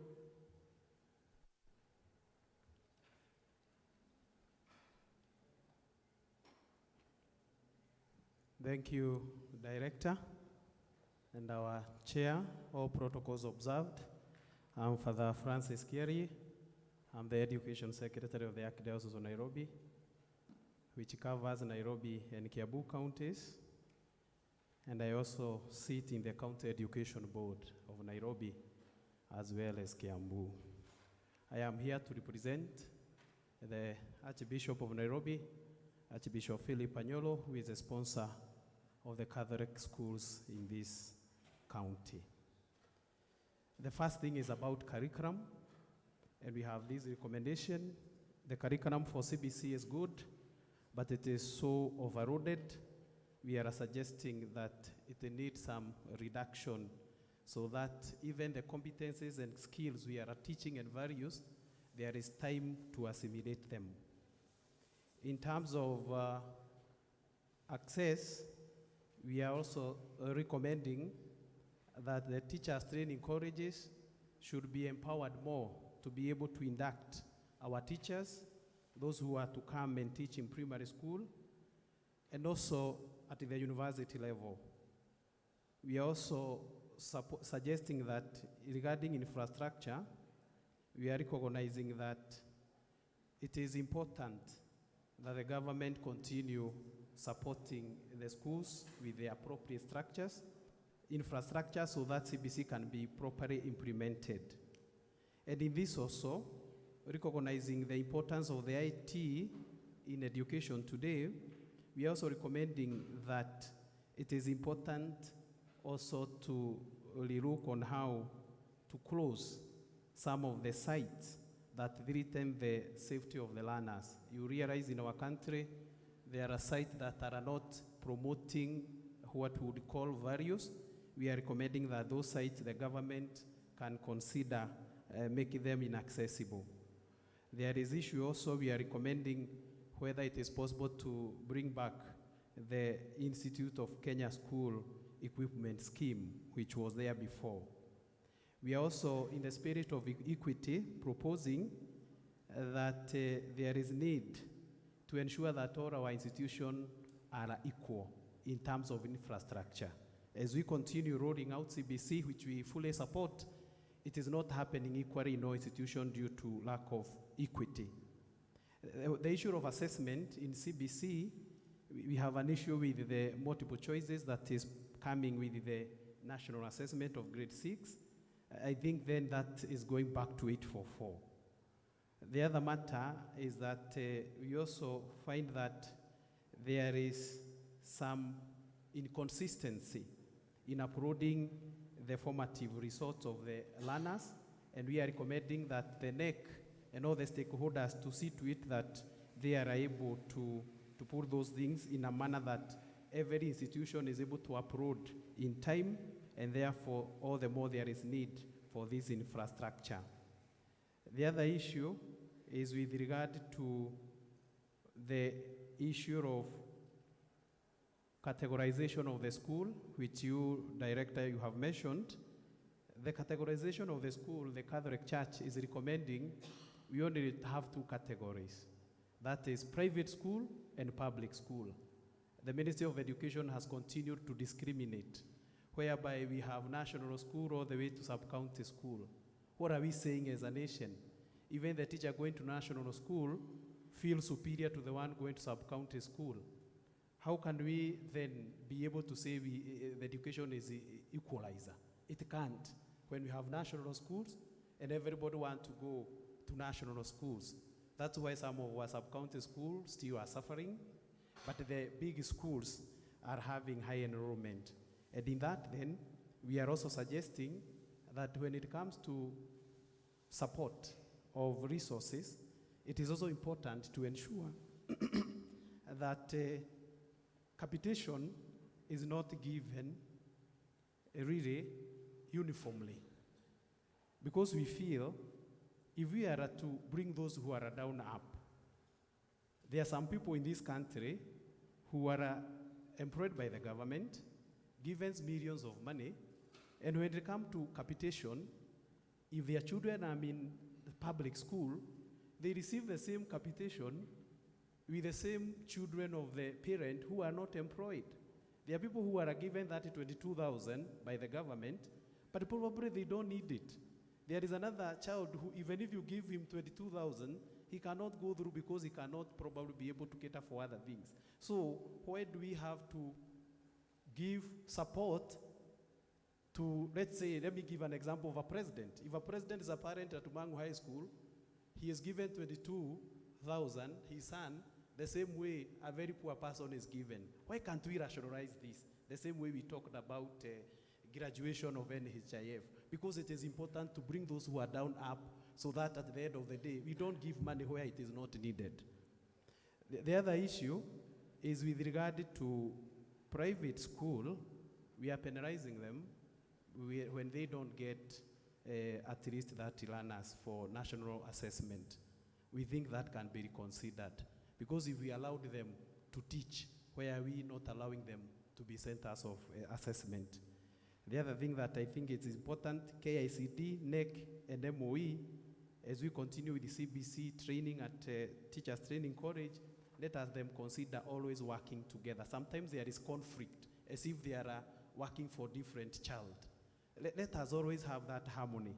When it comes to teacher preparedness, we are feeling that especially in teachers training colleges, there is no teacher trainer. Every person who is teaching, for instance, in the Woto Teachers Training College, that trainer was not trained to train teachers, was trained to train students. Then he is deployed to go and teach in a college where there are teachers. Some of these things need to be observed and corrected. The other issue is with regard to domiciling of the primary school, of the grades 7 and 8. That cannot be overemphasized. Let it remain in primary school. The other matter is with regard to recruitment of teachers. We think the family have suffered a lot, because it is not enough just to say you are a teacher, you can work anywhere. Then why do we want to transfer a teacher at the expense of the families? It is important to consider all these things, because if the teacher is to go and teach the child, and then we have disfranchised the same family and the child, who will this teacher teach? So the issue of putting family at the center is also very key, because we will lose what we are purporting sometimes to support. The other issue is about education management. That one, no, is infrastructure. I have said about categorization. Then I have said about financing of education. Allow me also to mention this, that when it comes to this, we also feel that capitation should not be given to schools. It should be given to learners. That's why some of the private learners are not getting capitation in secondary and primary school, where it is happening in the university. How comes when it comes to primary school, you give capitation to school, not to learners? It's again discrimination. They are all Kenyan children. Let all learners be allocated money. The parent decide where to take the child, whether to private or to public. But when you say that you go to private school, you are not getting any support, sometimes it is not true that parents who are taking children to private school, they are rich. They are taking them there because they need quality. And this quality they are looking at so that their children later can go to Alliance High School. Because if they remain in public primary school, they have no chance of going to Alliance because the quality is low. So it is important to really consider that. When it is coming to capitation of learners, let it go to a student, a pupil, not to school, because we give it to school. And again, in this capitation, Chair, it is important to notice this, that although it is not said, the capitation is limited to students who are below 18 years. And it is the same government that is doing mopping and taking every child in the spirit of 100% transition to school. Then those who are over 18 years, sometimes they don't get this capitation. It's important to relook at that matter. The other issue is special need. This is an area we have neglected. Our proposal is capitation for special need should be 3 times what others are getting. And we should have many special needs schools, almost in every county, and full-fledged. And we are saying this, Chair, we have really neglected this area. And many of our children are suffering, and they are in special need. And we really need to put a lot of emphasis on this, because then these are our brothers and sisters who need our support. Then general capitation issues, it is not enough. What the government is saying, and then we say it is free primary education or secondary, that is not true. Probably we think the appropriate term is subsidized education. Because when we give money, with the situation that we are in, then we tell parents not to pay anything. Is it really the case? We are suggesting they need a very appropriate policy with regard to what parents should do in education of their children, rather than just telling them it is free. Our principals here are having a lot of hard time dealing with the issues of school. And then when it comes to governance, the board of management, they are brought in school, it must be relooked. I don't think there is work for a child or a student in board of management. They are just there in name, but in truth it is not happening. A teacher being in the board, what is the teacher doing there? While there is a principal who is the head of teachers there. That teacher should be teaching instead of being in the board and the principal is there and the deputy is there. Those things need some observation and rectification. Even at the county education board, we feel that the county education board are properly constituted, but we are feeling there is a major link that is lacking. The national government through county commissioner is not represented. So when we are discussing the issue of drugs and crime at the county education board, who takes those matters directly? We have to now leave the county director of education to go look for the county commissioner and mention those things. But if the county commissioner is there, he deals with those matters of school directly without waiting to hear them from other area. The other issue is with regard to value-based education, and here we are saying we recommend teaching of CRA and PPI, and you know these are the carriers of the value education. Our schools and our structures are not supporting that. We find that there are CRA, PPI, even the madrasa that were mentioned, they are not given emphasis. The structure is such that is seeing them as if they don't matter. And that's why then we have moral decadence in our school. Why can't we really emphasize on this and ensure that we do it, we make it happen? The other issue is with regard to issue of discipline, correcting our learners. If our learners are misbehaving, is it enough just to say don't cane them? is it, which we support 100%, they should not be caned. But what should we do with them? The other day, Chair, in one of the school, a teacher was slapped by a student of primary school. Now, do we want it that way? That a teacher is humiliated, and the boy wanted to continue slapping the teacher. He was held by the others. But the teacher is not supposed to do anything. These things can't go like that. We must do something better than this. So we are proposing that we have a proper policy on how do we deal with the discipline issues in school. And with this, then, we are saying the issue of parental engagement. Parents must be engaged. Parents must be engaged in issues of education. But we are suggesting that sometimes we are assuming that the parent don't want to be involved because we consider the parent of Nairobi where we are. And still in Nairobi, parents, they may want to be engaged, but some of them still lack in capacity of understanding education. But we are proposing they be engaged in spiritual character and value development of their children. The academic domain remain in school. Because if we bring everything from school then home, when is this parent having time to observe the character, spiritual, and value of the child? So at the end of the day, the child at school is learning, at home is learning, the issue of character, where is it? So we are recommending that should be looked in, and then we are also recommending an affirmative action.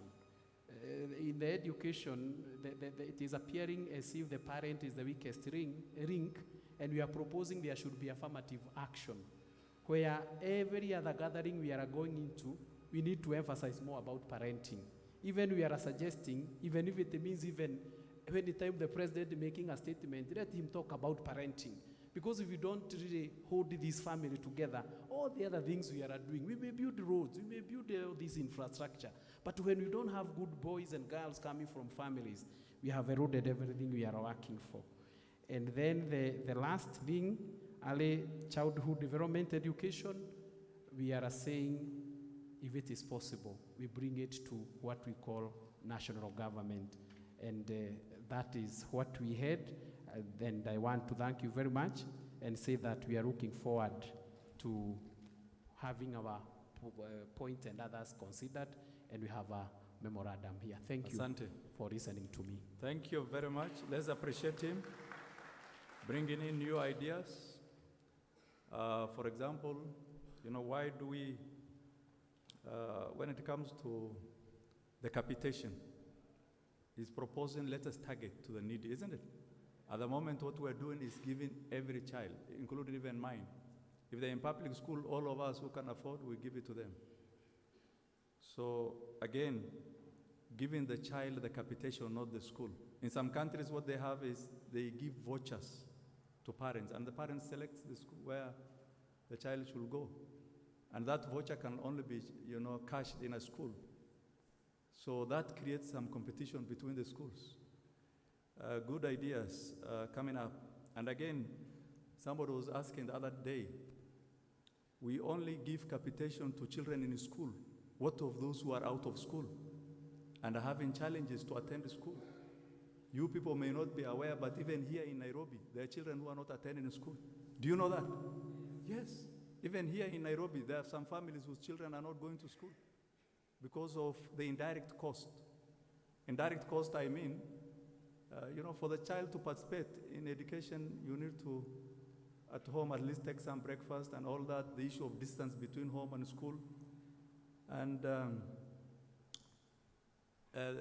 very important stakeholder now, I want to invite to the floor. We have this organization called APET, Alternative Provision for Basic Education and Training. They are mainly operating schools in the urban informal settlements, and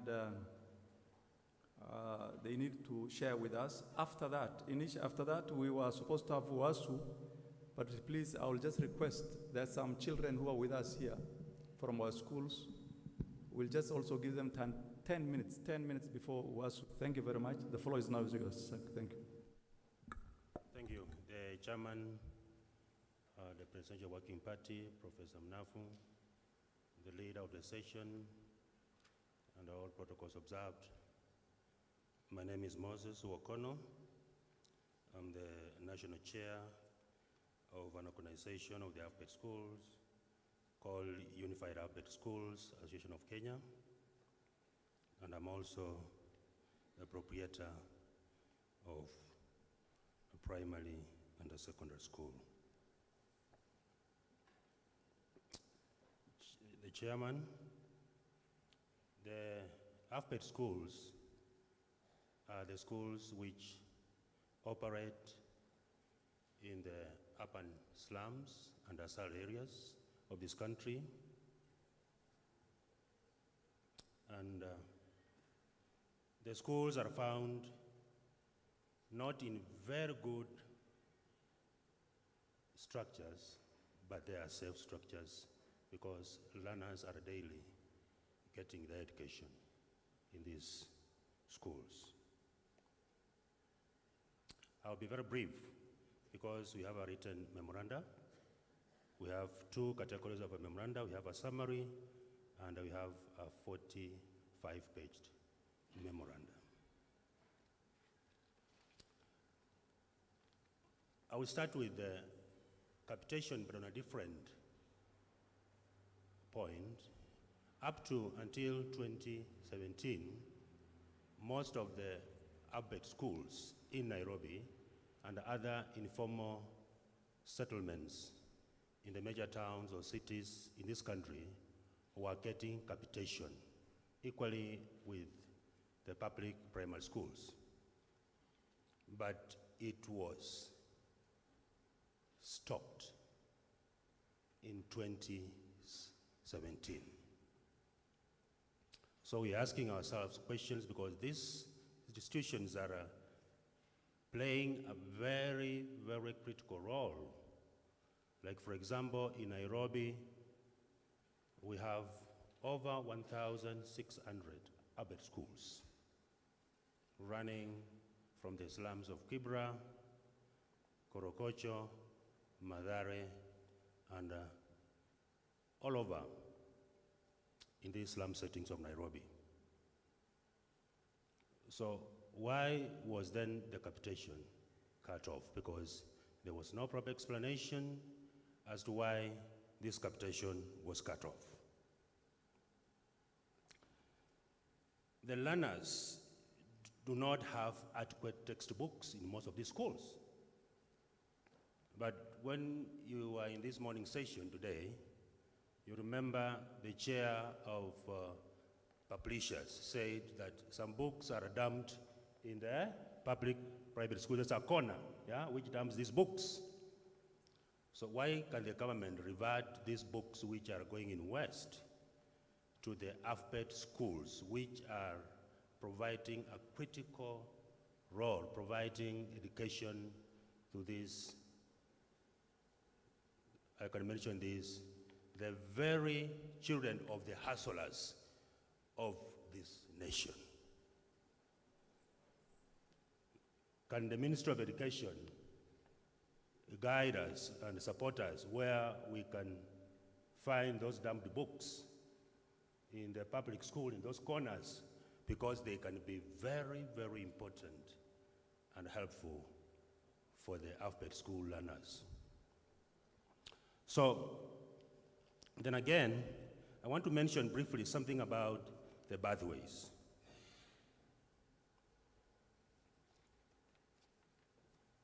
Up to the senior secondary school in the CBC curriculum, we have 3 pathways: the arts and the sports science, social science, and the STEM.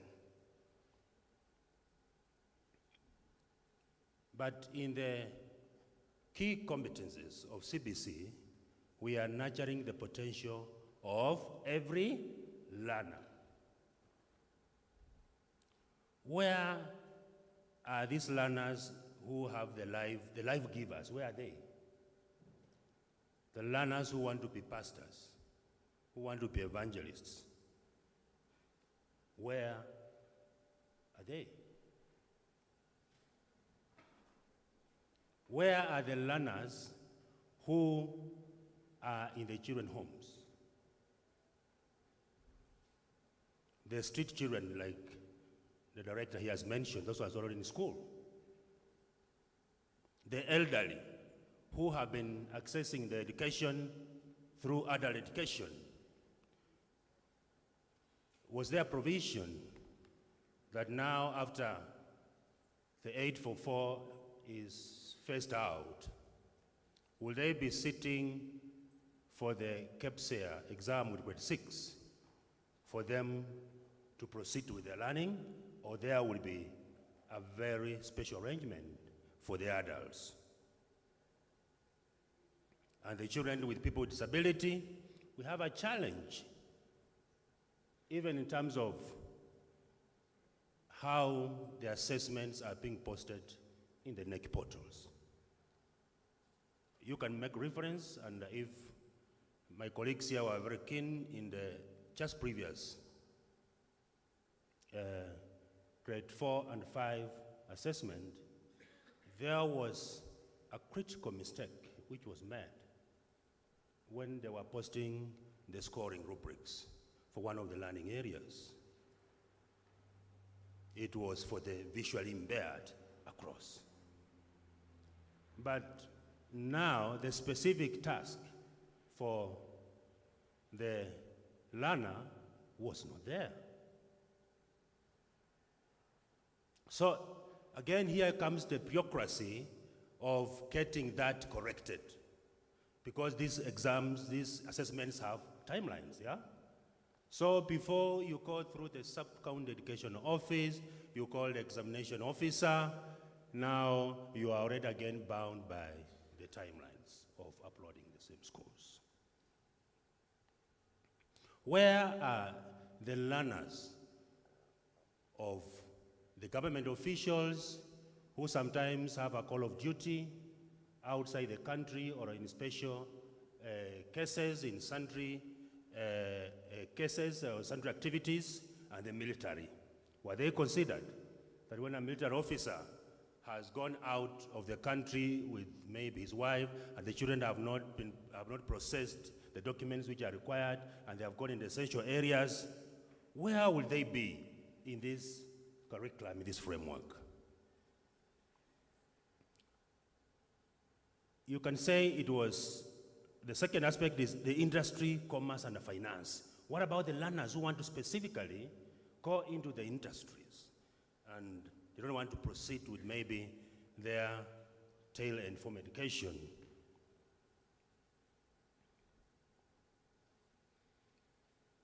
Where is the arts, the media, and entertainment in the pathways? Because it was so general when we said the arts and the sports science, social science, and STEM. My other area of concern is about the learning areas in junior secondary school, and specifically about integrated science. In our universities and our tertiary colleges, which are doing education, there is no teacher who sits for 3 sciences. I saw Professor Kiama here, I don't know if it is happening now. That a teacher is sitting for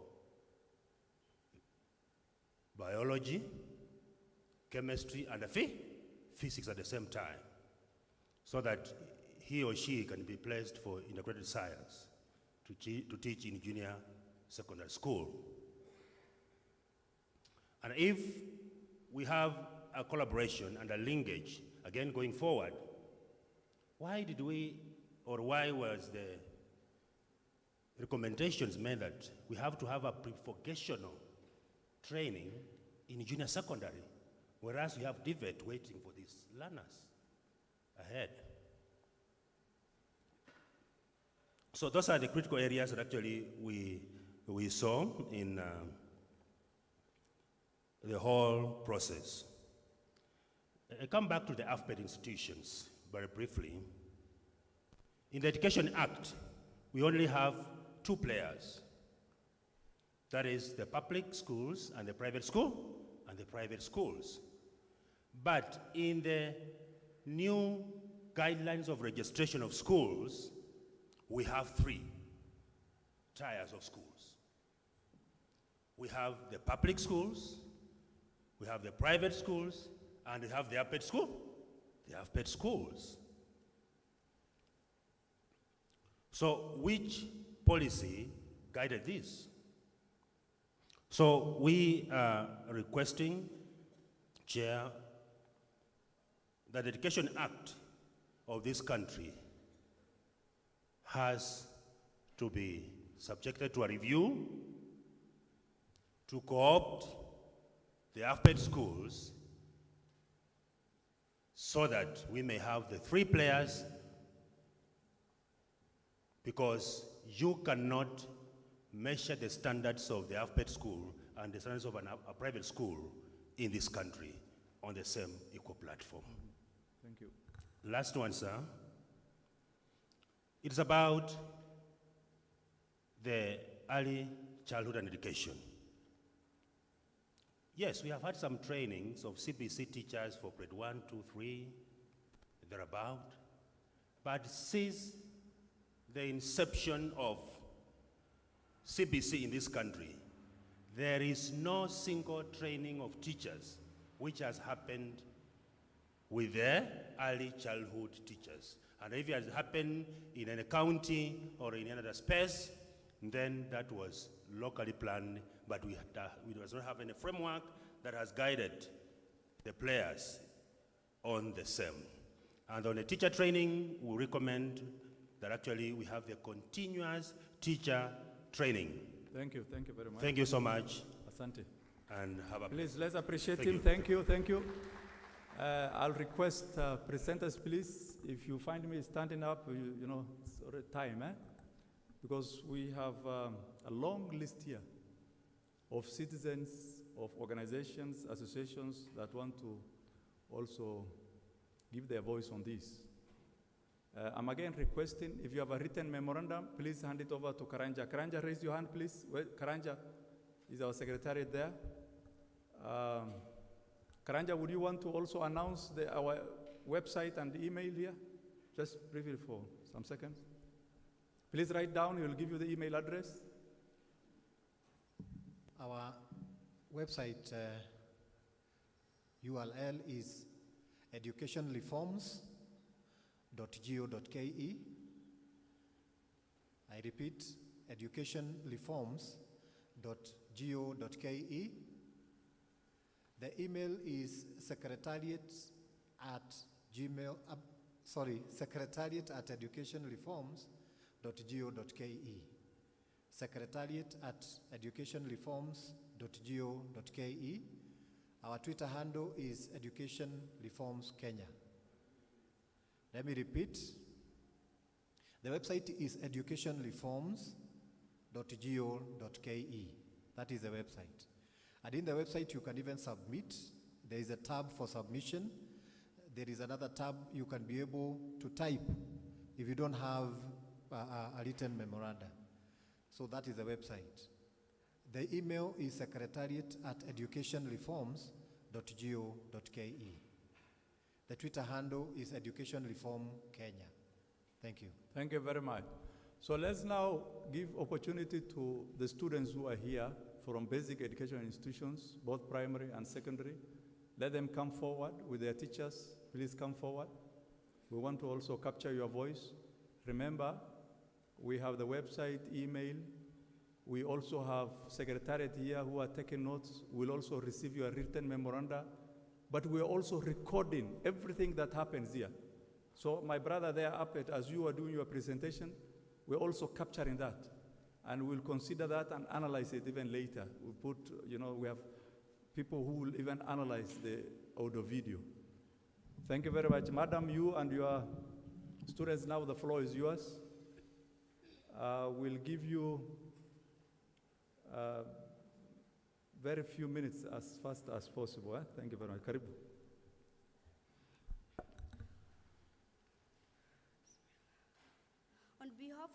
On behalf of children in Nairobi County, we are grateful for the opportunity presented to us to share our views on the proposed education reforms in the county.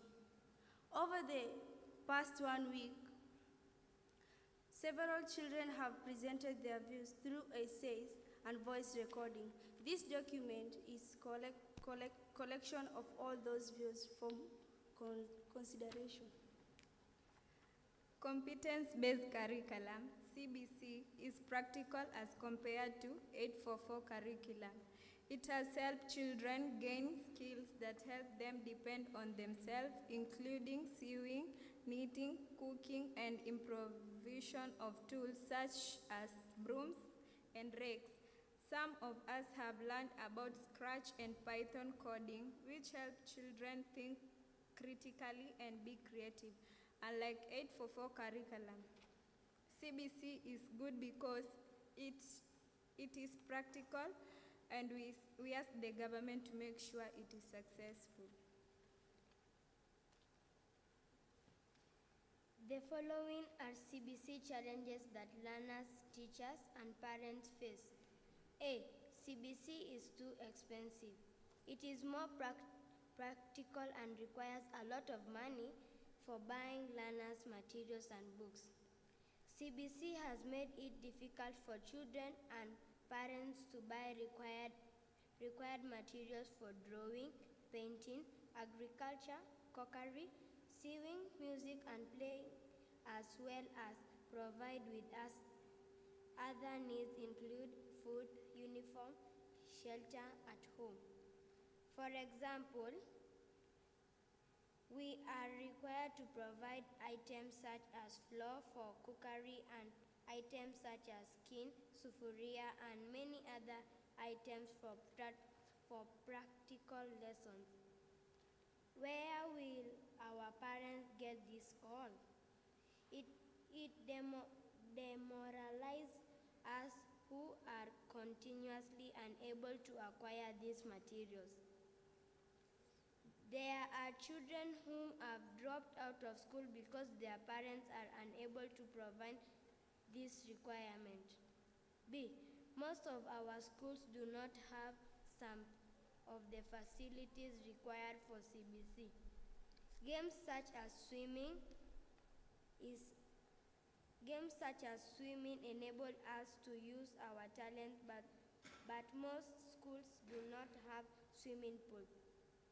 We also do not have equipment like computers, projectors, cameras that are needed for learning in CBC. Example, coding and computer lesson requires computer, electricity, and internet.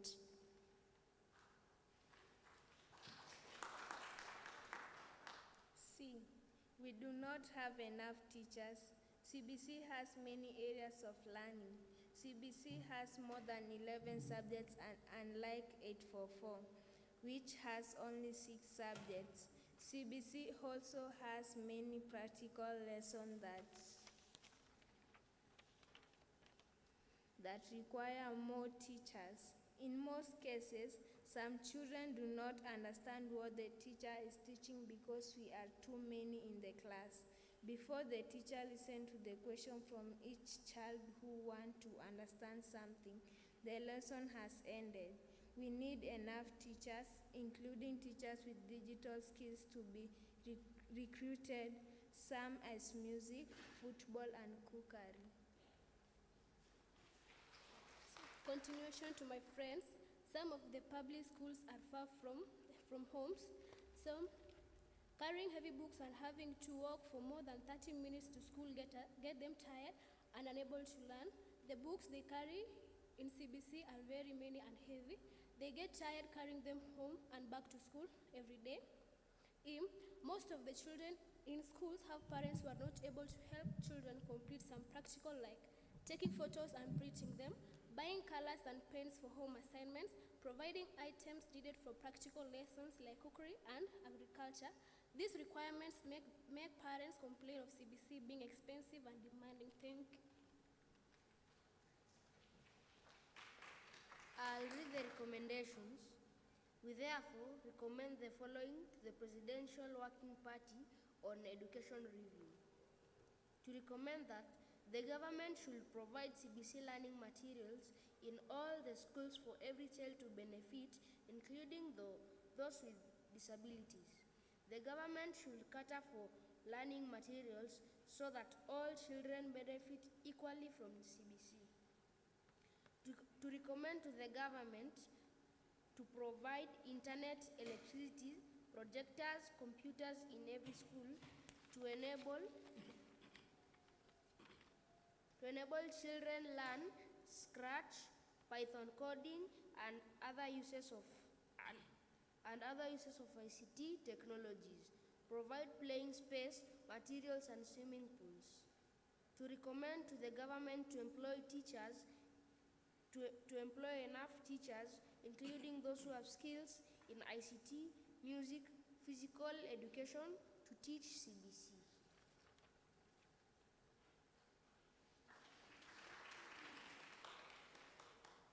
In addition to my colleague, also the government should provide school with resources to put up safe places where each pupil can store his or her books so that we don't get tired of carrying them home and back to school every day when we won't need to use all of them. To have more schools constructed close to home so that children don't have to walk very long distance to school.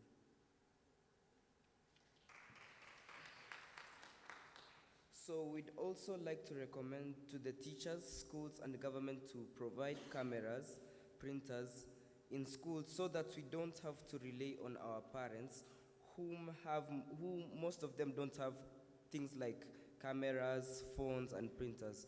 This can also reduce the cost of CBC on our parents due to today life is going higher to enable every child to participate in the practical learning activities. I call upon this on the Parliament and the Ministry of Education and the county government.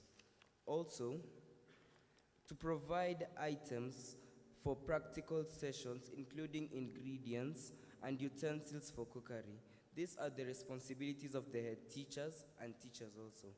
I would also like to recommend that teachers find ways of counseling and correcting us when we have gone wrong.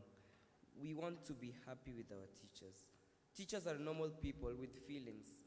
A teacher has feelings, I also have feelings. Maybe the teacher has problems at home which need to be solved. So therefore, when the child does a mistake, maybe the teacher is also angry, and that can bring the temper up.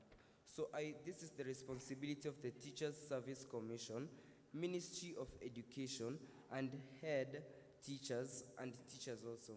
So this file is what we collected last week in our memorandum, and we'd like to hand it over. There are more things in here we'd like the government to solve for us to make CBC a better place for learning.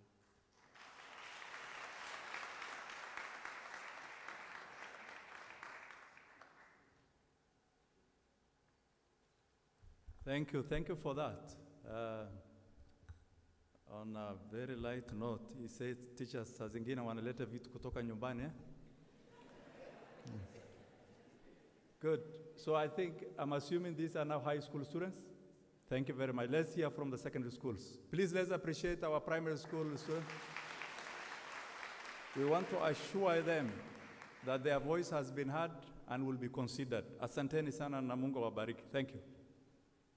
All protocols observed, good morning.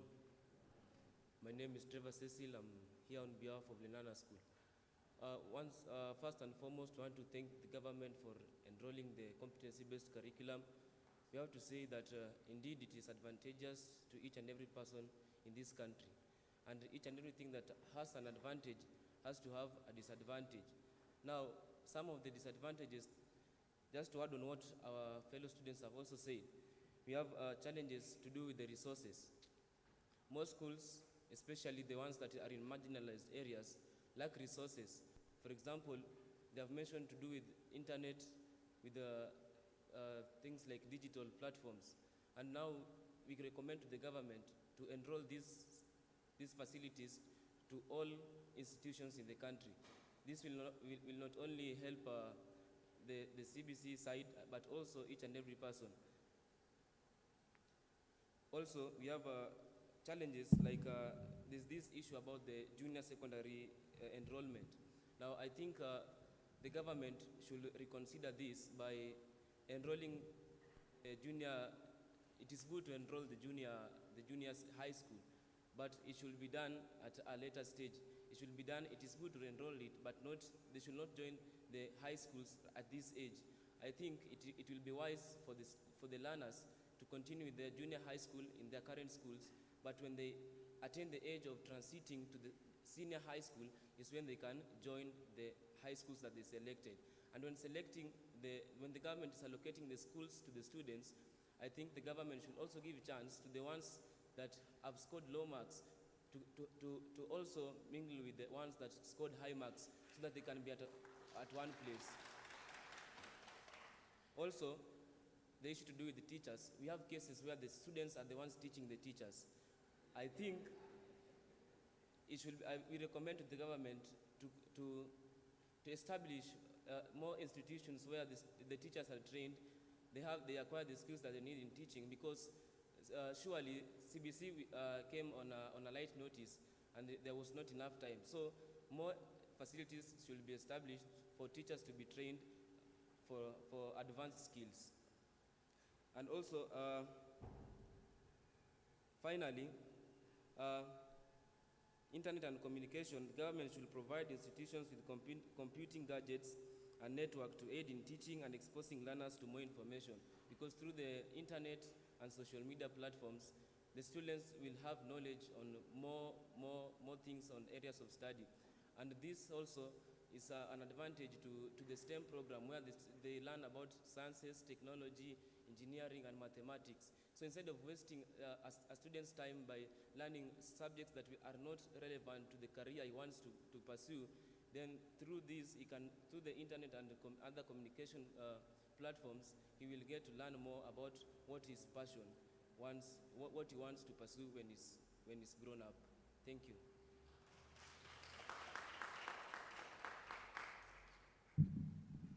All protocols observed. Good morning. Okay, my name is Kevin Jaden, and this is my colleague Cecil, and we thank our principal, Mr. Kemei, for giving us this opportunity to attend this forum. So we undertook a research at our school, and these are the findings that we came to.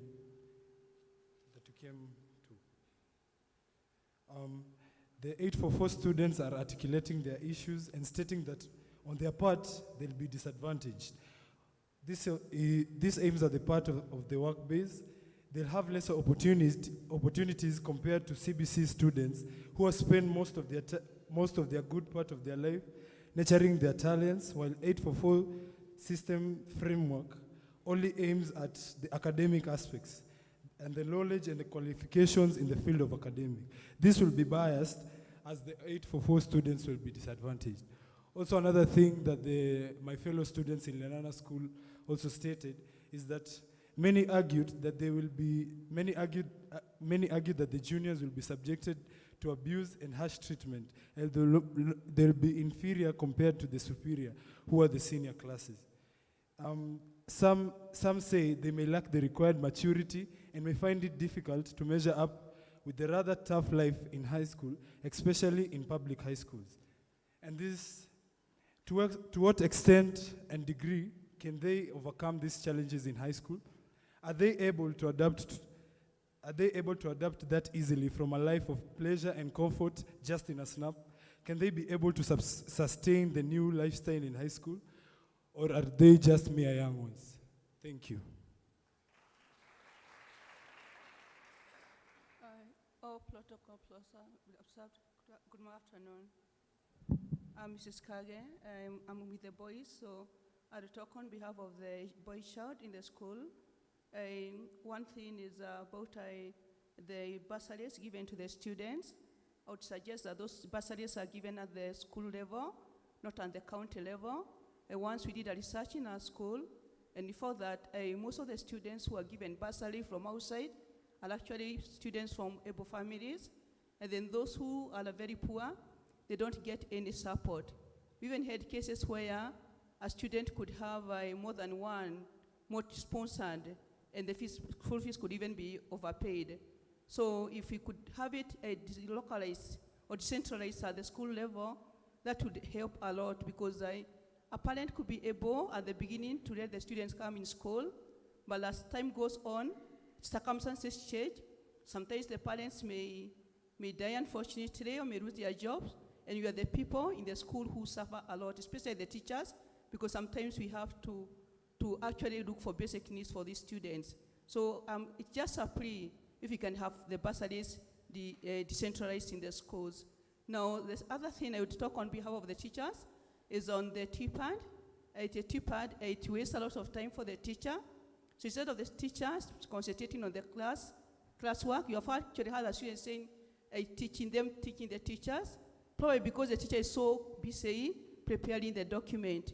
I would suggest the stakeholders to do a research and check on the teachers whose documents are very clean. They have the TPADs, they have the lesson plan, the file is very clean, and then you check on the performance. In most cases, what happens, the teacher whose table is not so clean in terms of the documents needed is the teacher who performs well in class. And actually, the stakeholders need to do more research on that. And then finally, I would just talk about this issue of let me just refer a bit.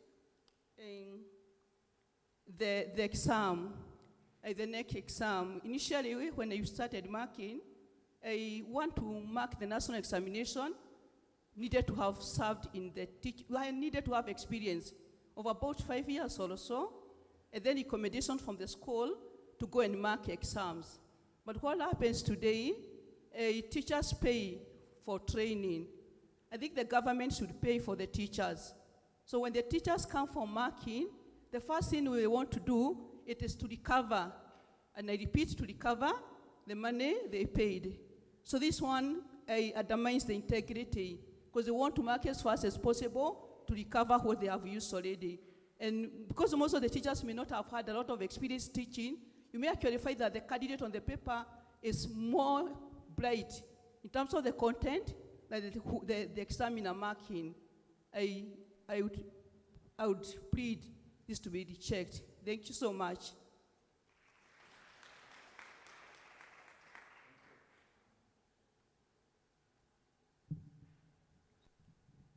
All protocols observed. Good afternoon.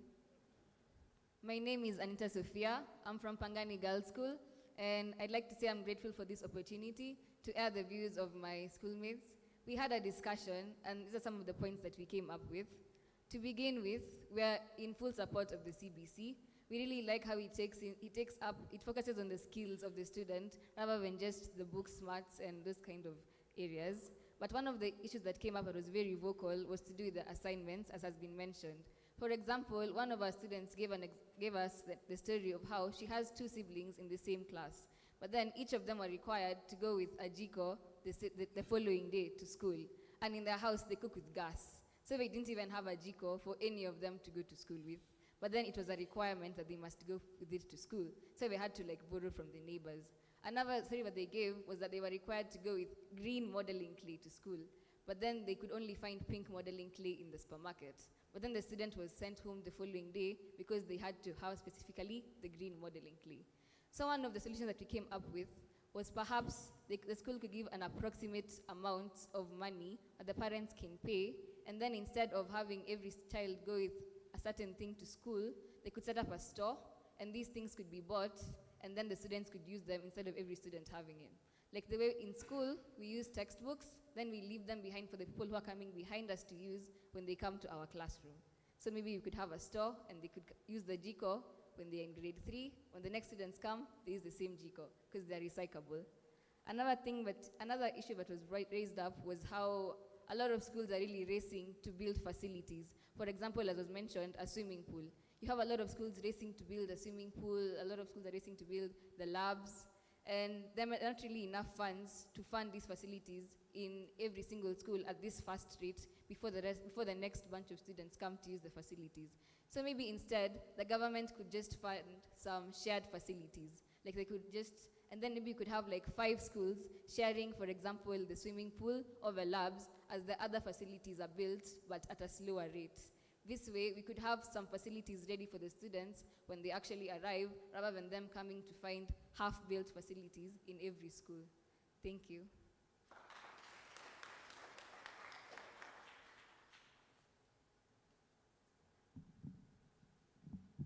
Protocol observed. Good evening. Good afternoon, sorry. So my name is Laura Tungu from Pangani Girls, and I'd like to express my appreciation to the government for giving us this opportunity to air our views. And one of the things we know is a flaw to CBC could be the workload on the parents themselves, because the children are given work to do, yes, they're given assignments, but then you find that the children are not able to do them on their own. This leads to the parents having to come in, step in for the children, and do the work on their behalf. And we're supposed to be assessing these kids based on their creativity and their competency.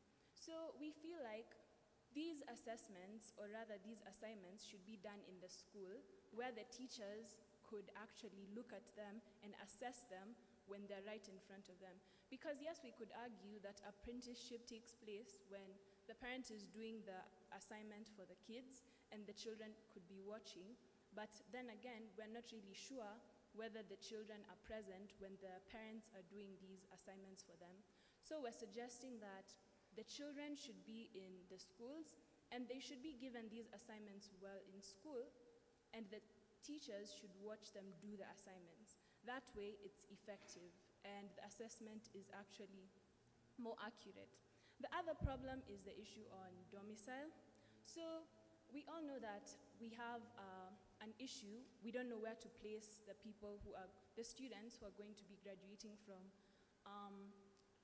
Standard 6, Class 6. We don't know where to place them. Now I feel like, why should I go to another county per se to go and pursue my education just because I know that that's where I'll find quality education? I feel like the government should work towards diffusing facilities and just diffusing the quality of education so that no matter where I am, the education is of good quality. Let's not make CBC a base for separation of classes, social classes, where the kids in Turkana, because they're not able to access certain facilities, they're having poor quality education, while people in Nairobi are having good quality education. So the government should work towards diffusing the facilities available, and this way each and every single student will be assured of quality facilities, quality education. Either way, we completely are for CBC because it's competency based, unlike 844 where it all favors the smart or the student who has an IIQ. Here we deal with what you can work with, and I feel like that's one of the major steps we can take as a country to ensure that we reach our national goals. Thank you.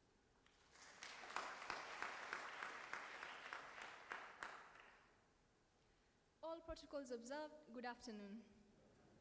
My name is Fatma Anis, and I am standing here to give my opinion, and not only my opinion, but the opinions of our esteemed school, which is Pangani Girls School. Okay, I'd like to start by appreciating the CBC, because we see that with the CBC, we have a lot of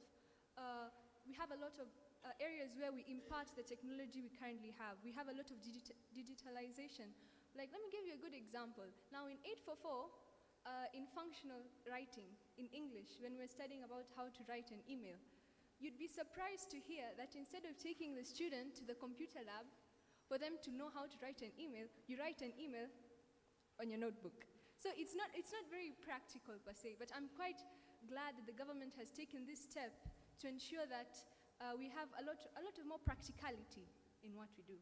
And then secondly, just to drive a point that has been said, there's been a debate going around whether the junior high schools should just be based in the primary schools or they should be taken to high schools. I'd like to say that the government should think twice before quickly taking these young children to high school. Because you see, with the high school, if we have junior high and senior high combined in one, remember these are grade 6 students. Most of them have an average age of, let's say, 12 years. I just take an example of myself. Currently, I'm in Form 4, about to sit for my KCSE examination. But if I look back, those 4 years ago, the naive Form 1 me in a high school, you see, there's a huge contrast between a primary school and a high school. Even the teachers are quite different. In high school, a teacher knows that this is a student who has developed mentally and is able to quickly decide what they're supposed to do. So we feel like the students should remain in primary schools so that they can nurture these mental abilities that they have with the teachers there that are a bit more, let's say, accommodating for these young children. And also we see, even right now it's only a 4-year age gap, but there could be a lot of intimidation between the older students and the younger students. If we bring these very naive young children to high schools, we see that there's a lot more chance of them being discriminated and segregated and bullied by these older students. So we feel like they should just stay in their primary schools for them to develop a bit, and that's when we finally take them to the high schools. Yes, that's all I have to say, and have a good afternoon. Thank you. Thank you very much. I was just reminded the chair was just talking to the press outside there. And he's saying, you know, in Kenya, we have the best human resource. And we assume, we also, not assuming, but regionally, we have the best education, isn't it? From the quality of the learners you have seen here, let's appreciate them. Many seated here may not be aware, but we have what we call the Southern and Eastern African Consortium for Measuring Education Quality. As a country, we participate in that assessment, 15 Southern and Eastern African countries at standard 6 for almost the last 15 years. And Kenya always is either number 1 or number 2 in maths and English. It's only Mauritius that defeats us once in a while. We're even ahead of South Africa at that level. At the moment, we have also registered for PISA D. Our students, the 15-year-old students of this country will start participating in PISA D. It's an international assessment from the year 2025. And you can see how confident our children are, how they can express themselves very well. So please, let's appreciate Lenana boys, Pangani girls once again. Thank you very much. We just want to assure them that their voice has been heard and we are taking into consideration whatever information they have given us. So I now want to invite the stakeholders from the university. We start with, I'm assuming these are the Nairobi chapters, KUSU, UASU, and the student leadership. So let's first start with the students' leadership. Come again? They have already done. So we can start with, you are from which organization? UASU, Nairobi chapter. Because the national team, we are meeting them on the 23rd. So the floor is yours, please. Thank you. Thank you very much. The chairman, the Presidential Working Committee on Education, Professor Mnavu, and my senior colleague, my colleagues, union officials, students, all other protocols observed, the Minister of Education officials, good afternoon. Now, it's quite unfair that I'm the speaker following quite some very brilliant presentations that I think I'm actually at loss. The optics don't look nice for me. Coming here after such kind of speakers ahead of me, I think I have an uphill task. But then this is actually familiar ground. I am one of the lecturers at the University of Nairobi. My name is Dr. Maloba Wekesa. I am the Secretary General of WASU. So I should actually be welcoming you to the University of Nairobi. Karibuni sana. Obviously, as a lecturer, this is what we do. We talk quite a lot, and I'm hoping I'll be given some time. But I will not want to bore you. I know every other person here wants to listen to just the point that is being made. I'm always very numerical. I would have actually started by giving you a rationale of why we have to be able to speak in this forum. I would have taken you through the milestones of WASU, because WASU, as an organization, has not just shaped the thinking around education for the longest period. WASU has actually shaped the thinking in the country. Most of the leaders in the education industry all the way from Kilemi Mwiria. They have been cabinet secretaries in the Ministry of Education. And we have actually donated quite a lot of resource as WASU to the capacity that we have right now in the education sector. I would have actually also told you all the milestones that WASU has actually gained, but I won't belabor that point. I think I'll go straight out to the proposed university reforms that we are envisaging, and I will specifically be within the margins of university, because that is where our environment is. I want to leave the rest of the issues, whether it's primary school, whether it's secondary school, whether it's below there. They have better stakeholders to speak on their behalf. I want to speak on behalf of the lecturers of the University of Nairobi.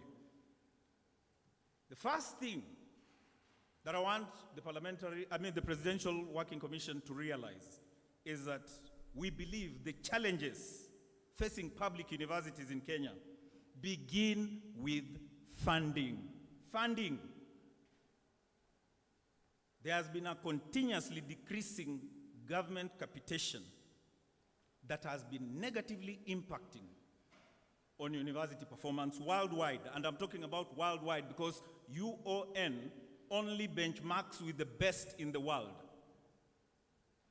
And this has led to a yearly decline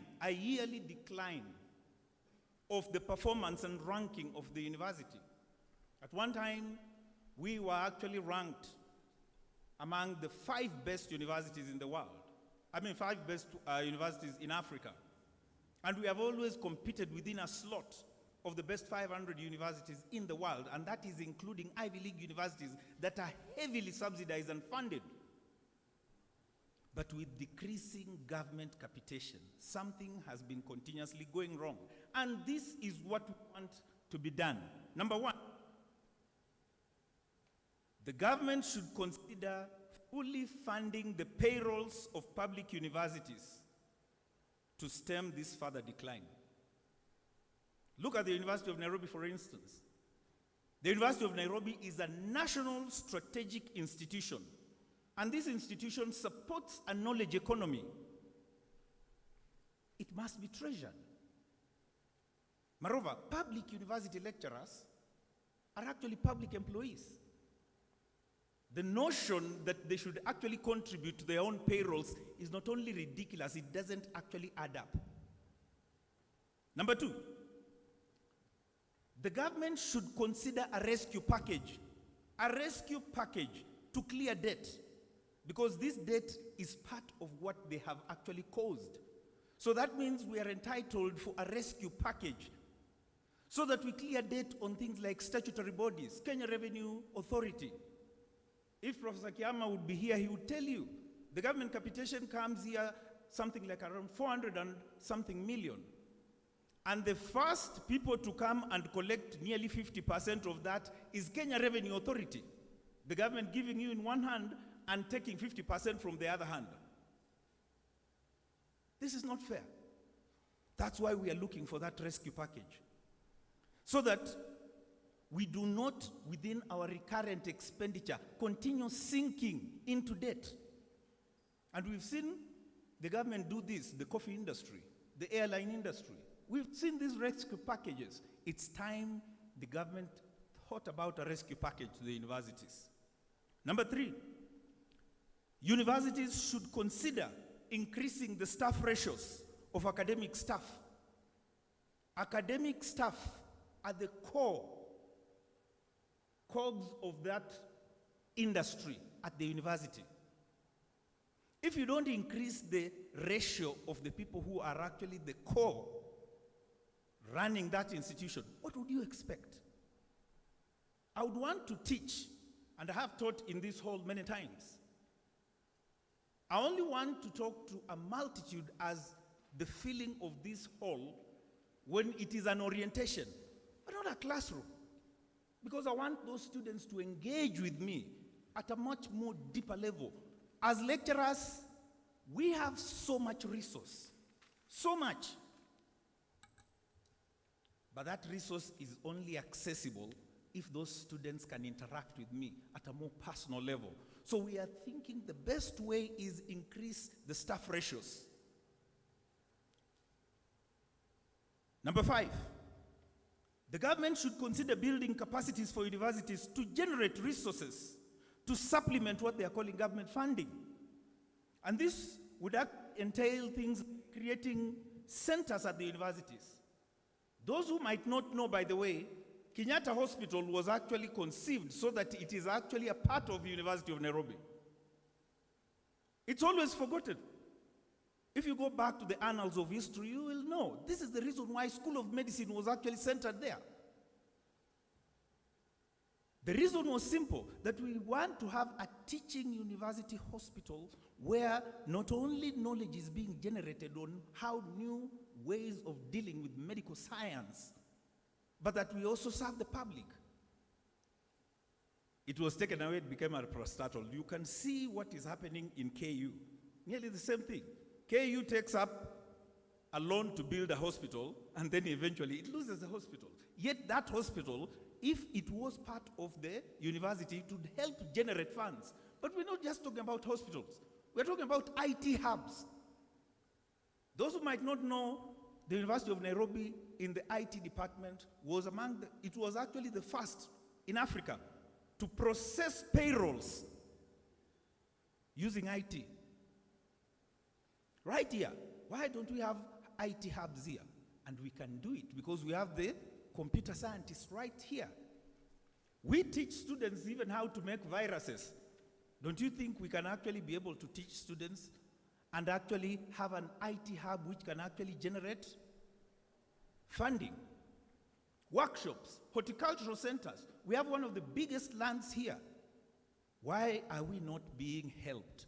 So that Kabete, and a study was done by the Israeli government some time back, Kabete, Lower Kabete University, is able to produce food enough for the entire city. You don't need to go anywhere.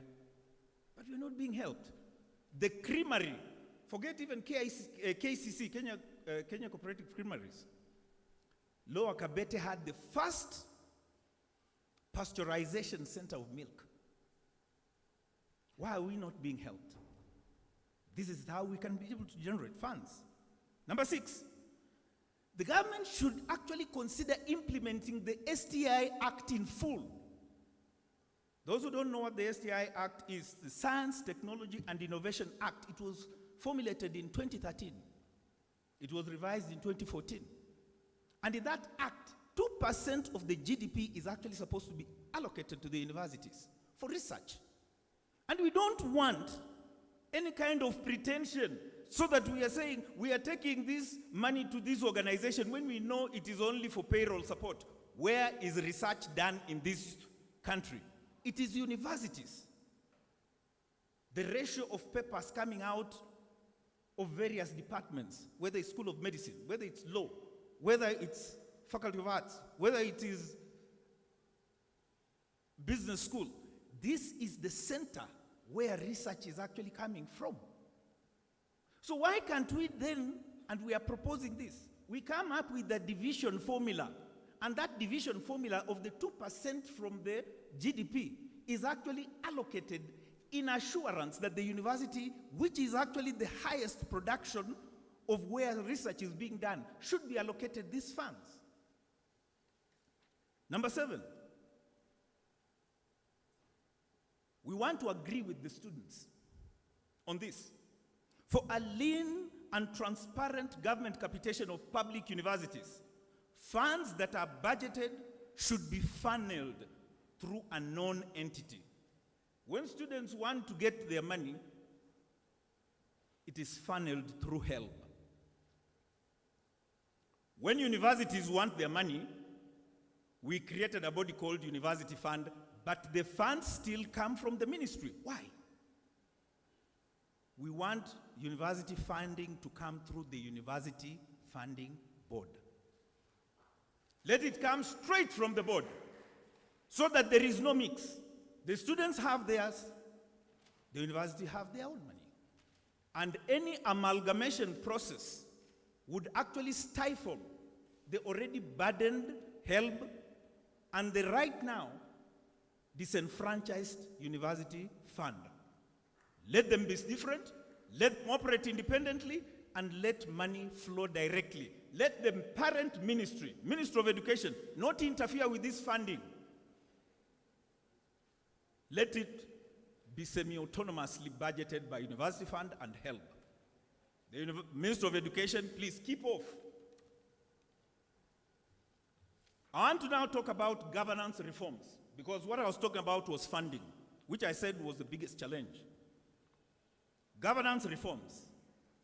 Of course, we have had challenges. Granted, when people grow into their profession and become professors, and this has actually affected many sectors. I'm a very good doctor. What do? You promote me to become an administrator. What have you done? You have denied a patient the very best doctor to treat. So we always think because the person is a professor, then he must be also what? A good manager. No, that is not true. And that is the reason why we have had governance issues and challenges at the university. So we are readily admitting to our own weakness. And that is why WASU is proposing the following governance reforms. Number one, I want to talk about the role of the alumni. Think about it. University of Nairobi, as we speak, here are the people we boast of. The current president, University of Nairobi. The current vice president, University of Nairobi. The Speaker of Senate, University of Nairobi. The Speaker of Parliament, University of Nairobi. The Chief Justice, University of Nairobi. All sectors, as we are talking about, come from the University of Nairobi. So what is the role of alumni? We have such a vast resource. Here is what we are proposing, that the alumni not only plays a philanthropic role, alumni should also get a seat in the university council.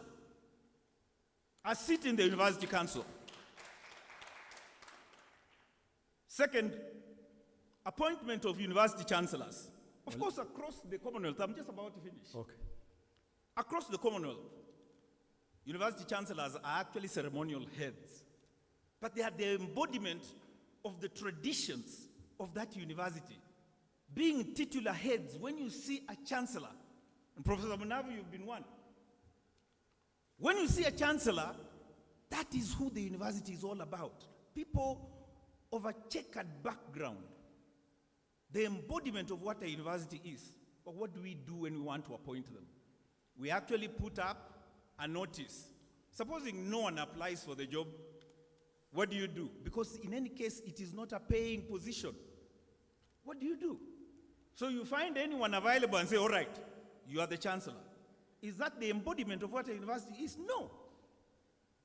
We are proposing a different criterion for the appointment of this position called chancellor.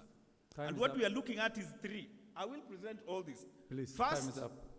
Let the candidate be picked from across the world. Number two, the alumni should be given a priority. Number three, Senate must have a search committee that will propose someone who can become chancellor. Number three, appointment of council chairs and council members. Council chairs and council members. Now, if you know the university, this is the operational unit of the university, the council. And we are actually proposing this. Obviously, there are around 4 people. We have no problem with those. Number one, there has to be a secondment from the Ministry of Finance because this is a public institution. There has to be a secondment from the Ministry of Education because of the same. And definitely, the Vice Chancellor is going to be their secretary as an ex-officio, which is also a little tricky, meaning that he can be kicked out and they can actually run the council. And the last person, obviously, is the chair of that council. The other 5 members, this is what we are proposing. 5 members, because there are supposed to be 9 members in the university council. We are saying this. Number one, back to the alumni. Like I said, this is a resource. 1 member of the alumni. Number 2, workers representative. Put WASU there, put me there. Number 3, financial sponsors. Number 4, private industry representative. And number 5, this is a university. We want a diaspora linkage. Those 5 people should be the ones to be placed. Thank you, Mwalimu, thank you. I would have actually talked about the appointment of vice chancellors, and I would have wanted Professor Kiama to be here. But you have it in writing, isn't it? Yeah, no, I'm not going to talk about that. The only thing is we were proposing also a structure of the university vice chancellors up till the structure of the university executive board, because that is actually very central. Let me just touch on 2 issues. Number 1, about employment of university staff. We are proposing this. University staff should actually be placed under special agencies in the country. Why? Because this is a very specialized industry.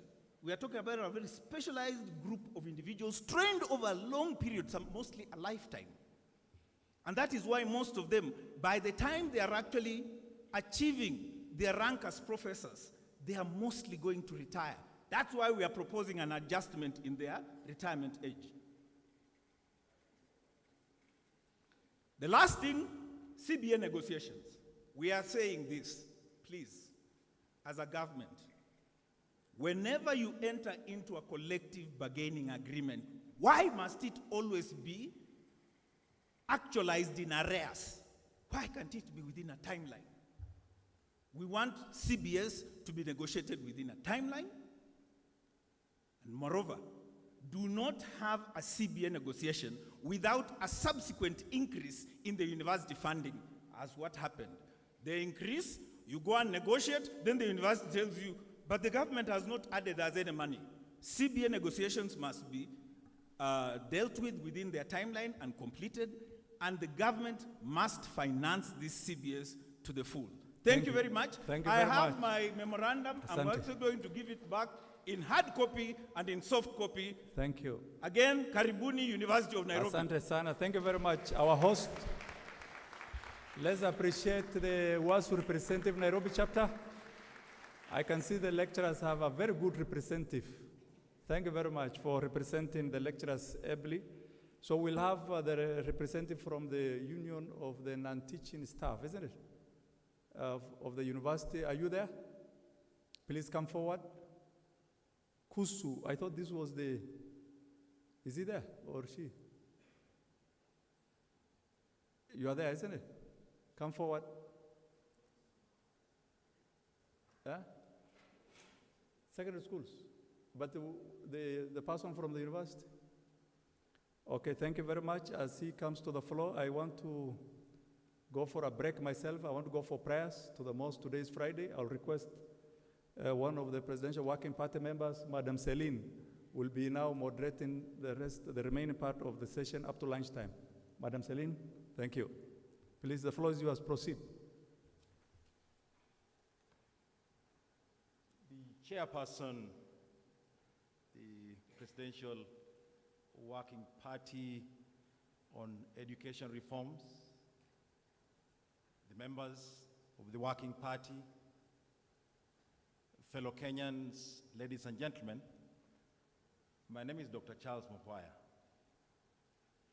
I am the Secretary General of the Kenya University Staff Union. And Chair, before I proceed, may I make a correction? We do not have non-teaching staff union in the universities. A university is a place where the correct nomenclature is supposed to be known. You cannot call a cow, because it's not a cat, then you call it a non-cat. It has its own specific name, and therefore, the Kenya University Staff Union represents the administrative, technical, library, and information sciences staff working across all our universities. You will find them there. And so I stand here before you to make a brief presentation. Although I hear from the MC that there will be another occasion for us at the national level to make a presentation on 23rd of this month. We have no problem with that. We will still come and make our presentation. For today, Chair, we have looked at the terms of reference of your team, and we have elected deliberately to pick those areas that we feel concern us and leave the rest for other Kenyans to deal with them. And therefore, we have a presentation that is going to speak about the financing of university education.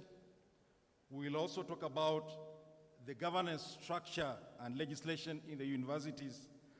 And briefly, we will also mention something on the CBC and how it impacts or is going to impact on universities.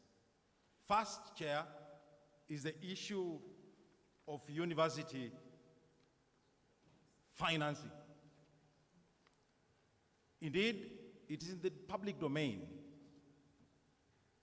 that there has been a demand for tertiary education in Kenya, but against a backdrop of dwindling finances coming through to the universities. And this, to us, we observe that it is affecting the quality of teaching and even learning among the students. But remember, public universities are state-owned institutions. They are not private. They are state-owned, and therefore they are run on the taxpayers' money. And therefore we feel that they must be funded by the exchequer.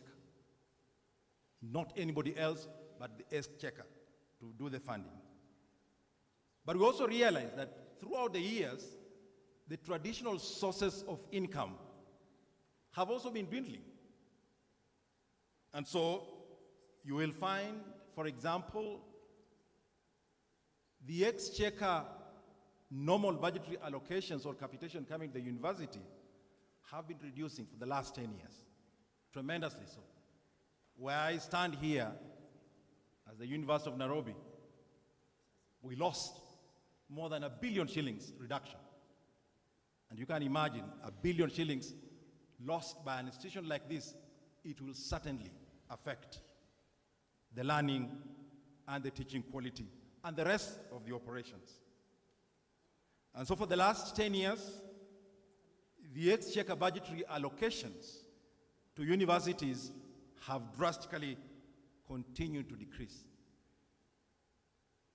And this, at times, we have also observed, as partakers and stakeholders in the universities, this reduction in budgetary allocation partially is because when the government chose to increase university education, expand universities, in fact, according to the Universities Act 2012, each county is supposed to have a university. Now, those universities have been expanding in number.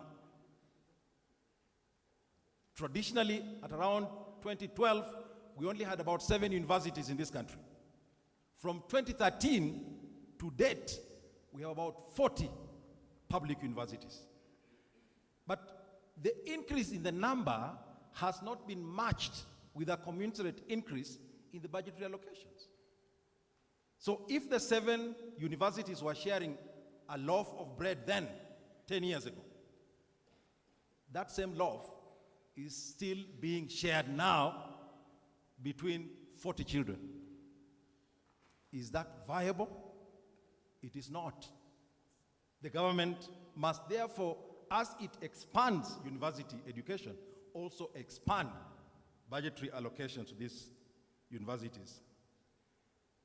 Initially, this deficit in the university funding was bridged by the Module 2 programs, among other income-generating activities.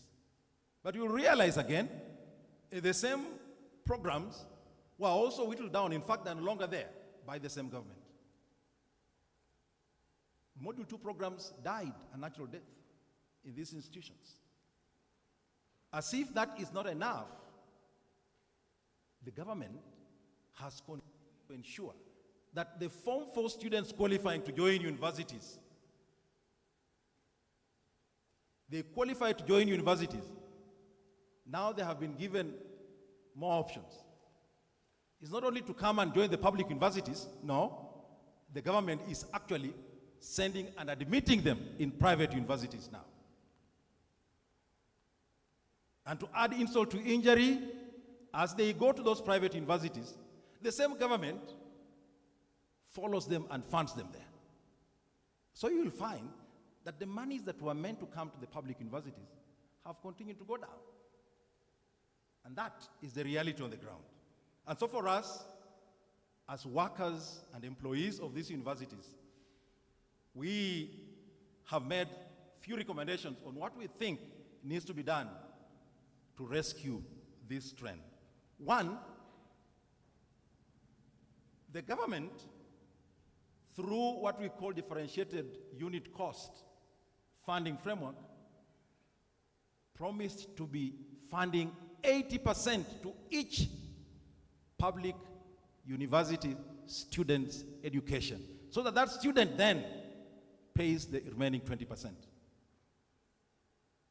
On the ground, the government is only giving up to 46% of its promise,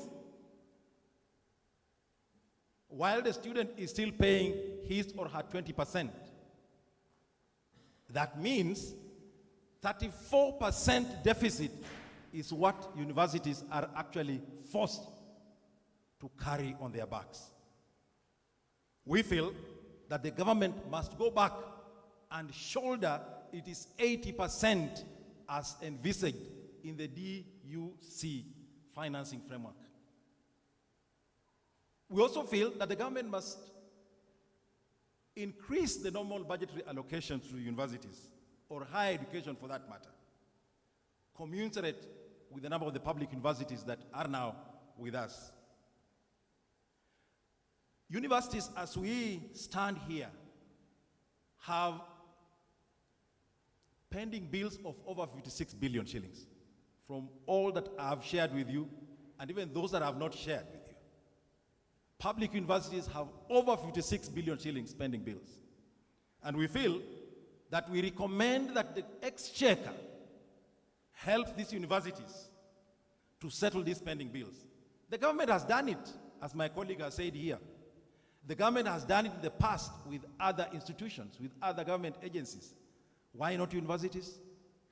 In fact, we feel a country that does not have well-run, funded universities, that country should not be respected.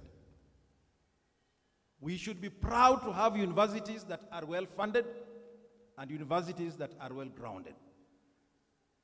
And so we have a number of those recommendations together with those where we even feel that the government could waive some of those pending bills and be able to start these universities on a clean slate.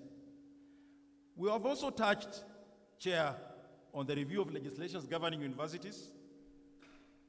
On this particular aspect, Chair, we have observed weaknesses within those structures. And those weaknesses, some of which have allowed some of our universities to heavily become ethnicized and politicized. Because each university, you find, it wants to have a vice chancellor, for example, from its own community, where it is domiciled. You go to such a university, you will find even the staff, most of them, come from the same community. Academic meetings are actually discussed in their local language. Is that a university? It has made university education to be so cheap and localized. No wonder very few people are paying attention to university education. There is something that must be done.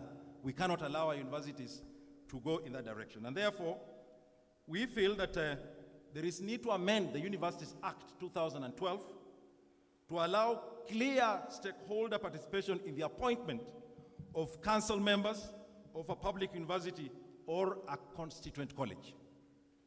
Number two, that we also amend the Universities Act to allow clear stakeholder participation in the appointment of vice chancellors and principals of constituent colleges.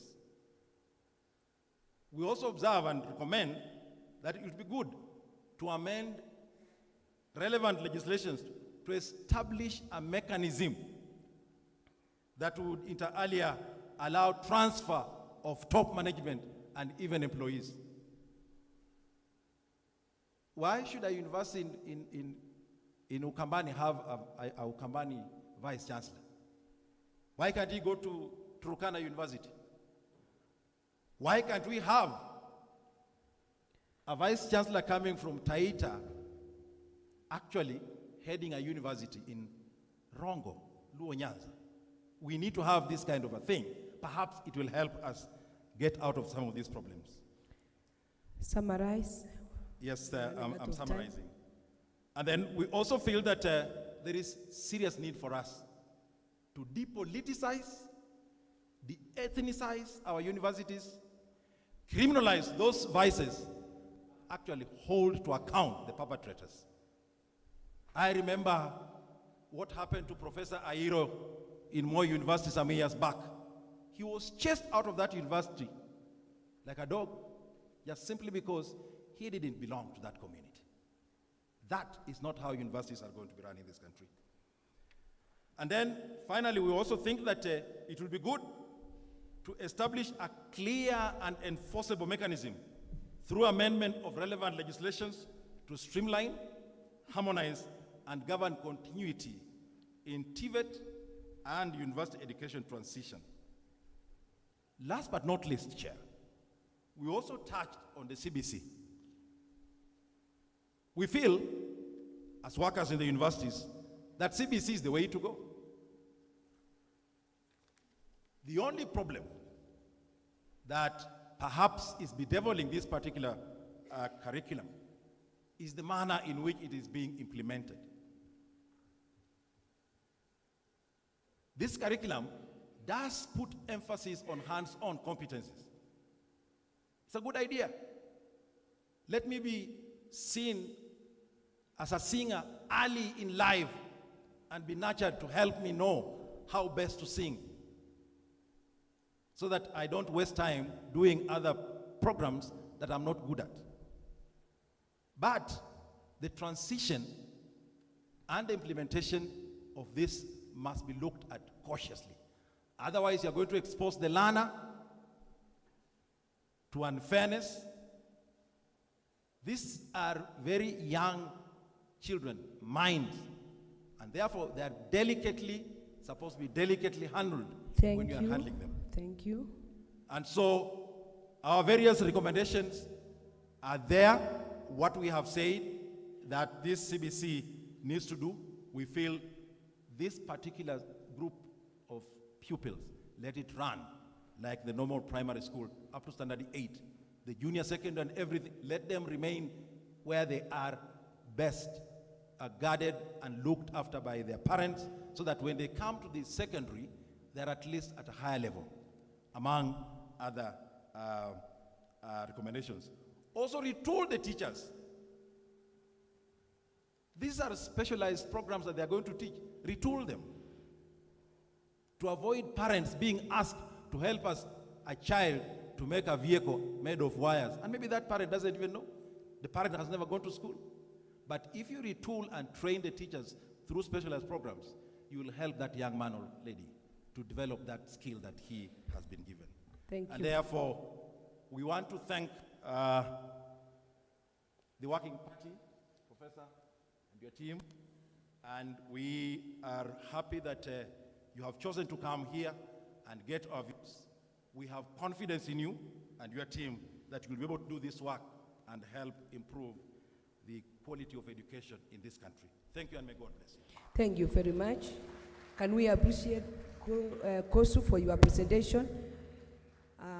Next, I want to invite the Tvet institution, because of our sister, our Muslim sister who wants to go to the mosque.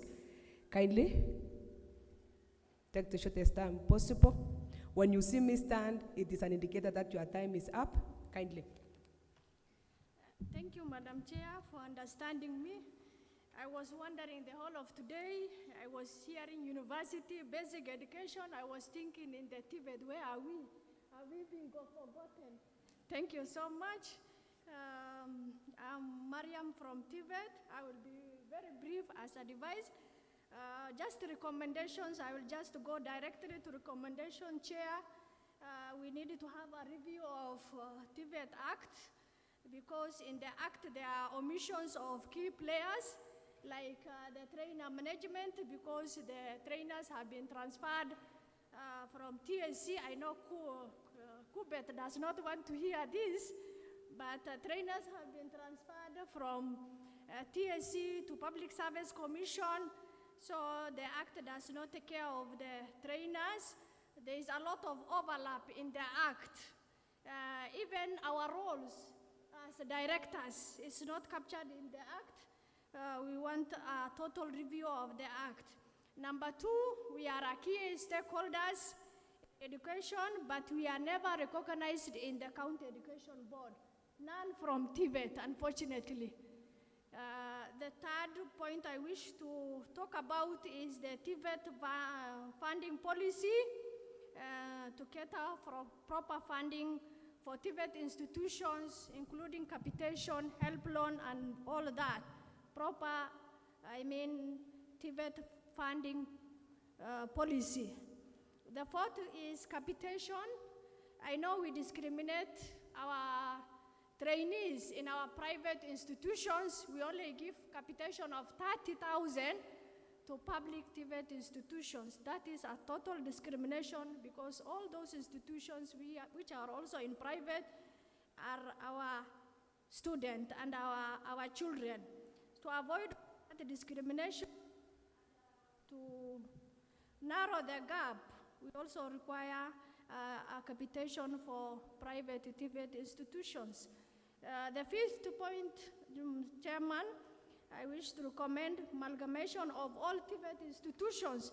There are so many fragmented Tvet institutions in other ministries, like Keep It, Kenya Railways, so NYS. We do Tvet courses which are the same. We do the same exam, but we are all over in the ministries. If possible, we want us those to be under the State Department of Tvet. As has been proposed by my colleagues, CBC is good, and we have gone a step with the CPET in our Tvet, but we requested the grade 7, 8, and 9 to be domiciled in primary institutions. Chair, we wish to get the relationship, because we have a lot of confusion, relationship between CBC, CBE, CPET, Tvet, STEM, and the role that each one of them play, and the pathways, because there is a lot of confusion in all that. My other point is we want to have the Tvet CDAC to be retained, since it has contributed a lot to the growth of Tvet. And my ninth point is we want the task force to strengthen the linkage between the training and the industry, which we call it dual training, because our trainees gain skills from our institutions, but we want to have an industry where we can partner and practice those skills. My last point, Chair, is recognition of prior learning. Recognition of prior learning. If I know how to bake cake, very nice cake, do I have to sit for a national examination? If I can do the proper tiling, do I have to go to national examination? If I can do a very good painting, do I have to do a national examination? If I can do good hospitality and be the best wife in the world, must I learn in class? Thank you. Thank you very much. Can we appreciate our sister from Tvet? I think surely from morning we've been listening to university, we've been listening to basic education. We are glad to listen to you people from Tvet. Thank you for hiring your voices. We are hearing you. Thank you so much. Allow me to invite our brothers from Kenyatta University for a presentation. Kenyatta University, kindly take the shortest. I know you are professors, but I'm requesting that you kindly take the shortest time possible because of time. It's almost lunch time, and we are running out of time. Thank you. Welcome. Yes. Madam MC, the chairman of the task force, Professor Munafu. We want to take the shortest time possible. I don't want to complain, but I want to observe that Kenyatta University is one of the senior-most university in the land. It is the second biggest university in Kenya. And I want to acknowledge that Kenyatta University is a teacher education institution, not the best in Eastern and Southern Africa, but south of the Sahara and beyond. Let me take pride in what our Secretary General Nairobi University was said, that they have their alumni anywhere and everywhere you go. With Kenyatta University, anywhere in the world, you will find there is a classroom teacher. And we take pride in that, and we are grateful for this chance that we have been given to present to the task force, and we are here courtesy of our Vice Chancellor, Professor Paul Wainaina, and I want to say here that we are grateful that this government did what we deserved to be our Vice Chancellor to Kenyatta University. We are very grateful as a community. Because we are not going to take too long, we have structured our presentation into I have the passion for university education, and that is what I want to talk about. And I will give the 5 minutes, I will donate the 5 minutes to my able brother here, Dr. Stephen Monanda, to talk about CPC, because there's no way we can do without that. First and foremost, let me say we are going to submit, and this, what is education? Because most of us, when we talk about education, it appears that we don't understand what education is. We have gone to the level whereby we are commercializing education, and education is not a commodity to be begged on a price. Education is for purpose of empowerment. And once we understand what education is, we are not expected to look at it as a commodity where we put a price which you are going to trade with and beg a price on it. If we look at on how our education system has been structured, it is based on some morals and legal basis upon which our education system has been established. In our document, we have looked at the principles and issues that our education system has been based on. We want to commend our government for the efforts it has made to realize these principles upon which our education system has been established. And in this document, we have looked at the efforts our government has put and the successes we have achieved this far and the challenges that we are faced with. For the sake of time, let me not dwell much on that. Let me go to university.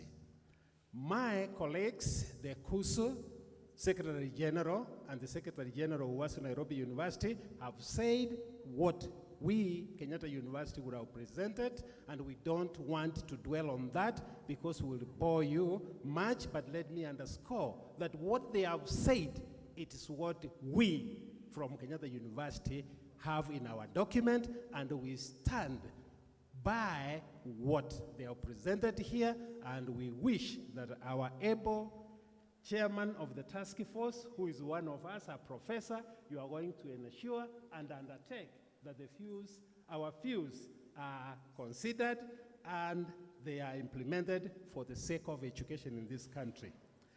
If at university level we are to understand the role of a university is a community of scholars. A university is a community of scholars.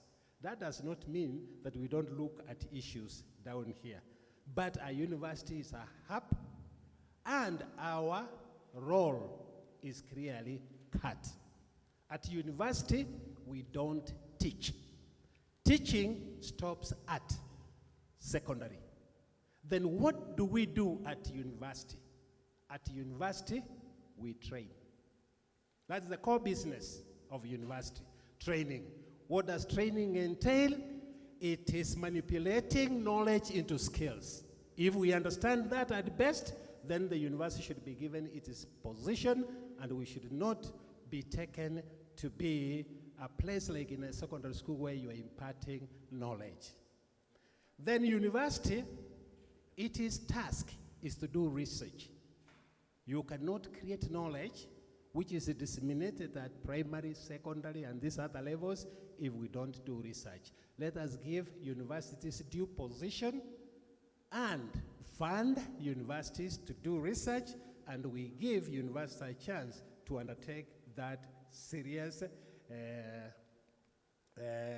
duty to do, so that we can have people who are well trained, who have got the knowledge, we can create knowledge, and we do research related to issues, and we be where we are expected to be. This cannot be achieved if we don't have the resources. My colleagues here have emphasized, let us be given the 2% of the GDP be given straight to the university.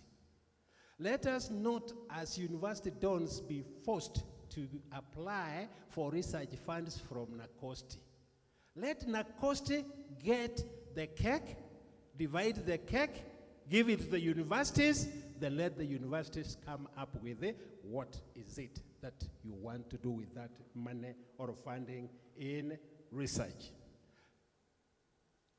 2, when we look at Q, yes, we must standardize education, we must oversee standards. Let Q be given its due respect and position, and its role be cut.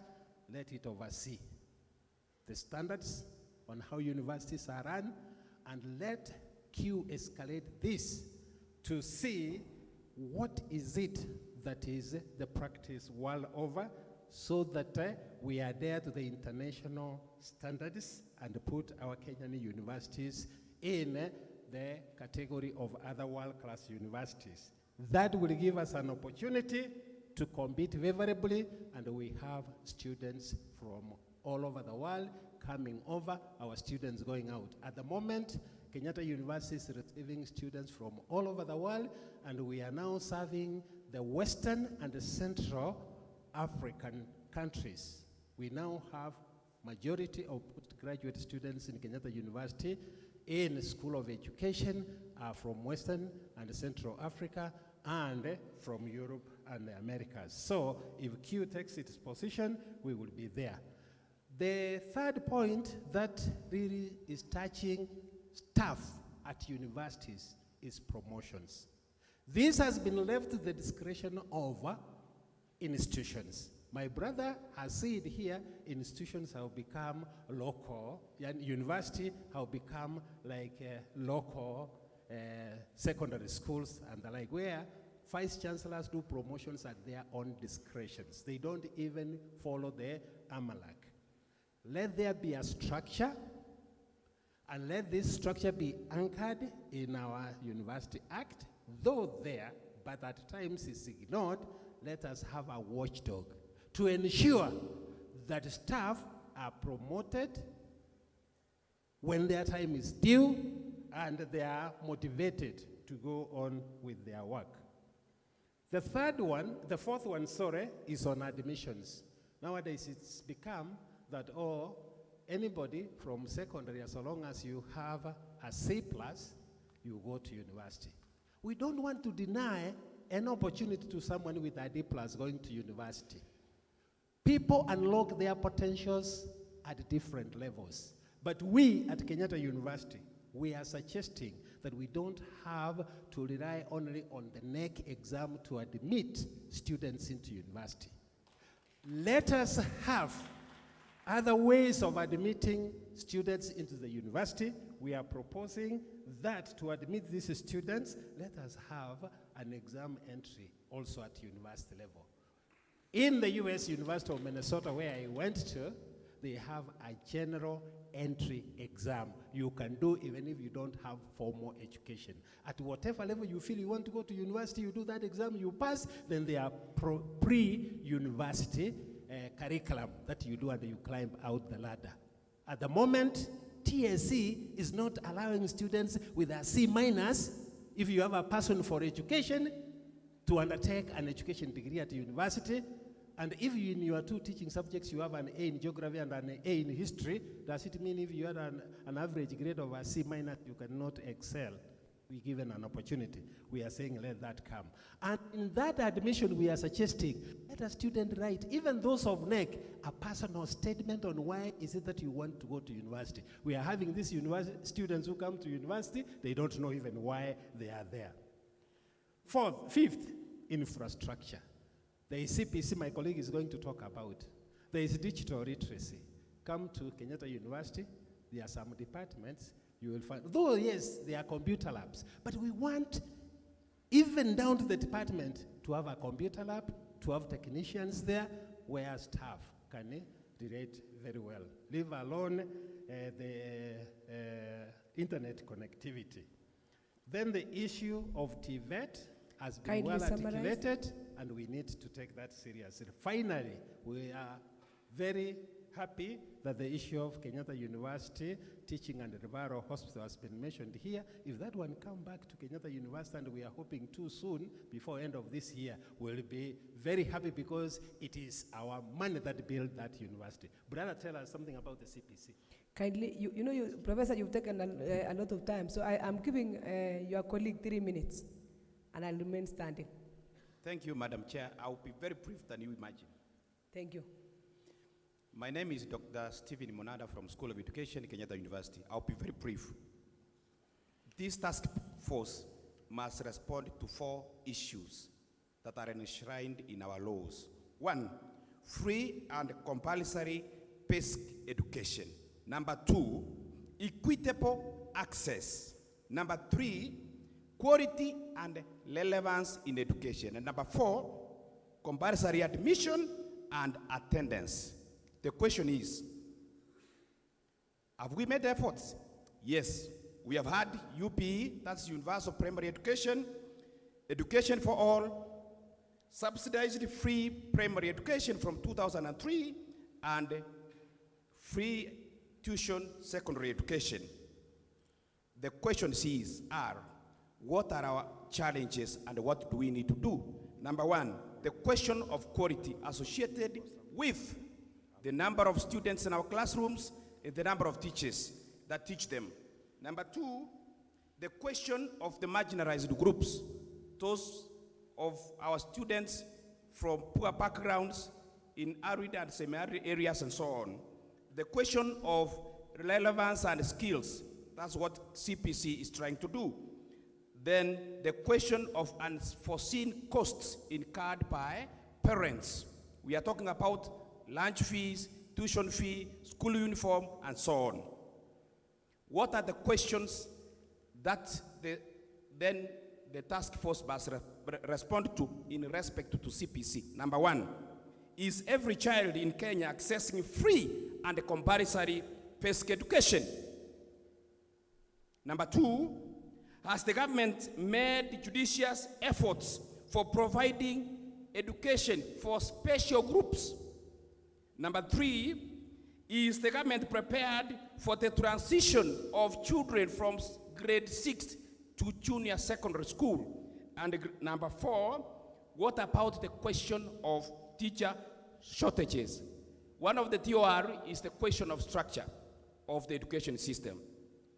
We feel a structure is important, but the problem is the question of how to implement, the question of methodology, the question of evaluation, and the question of resources. Not necessarily the mere figures in terms of 2, 6 or something. So we propose, we have 2 alternatives for the task force. Number 1, to retain the 844 system, but include the 2 years of preschool, which has not been included.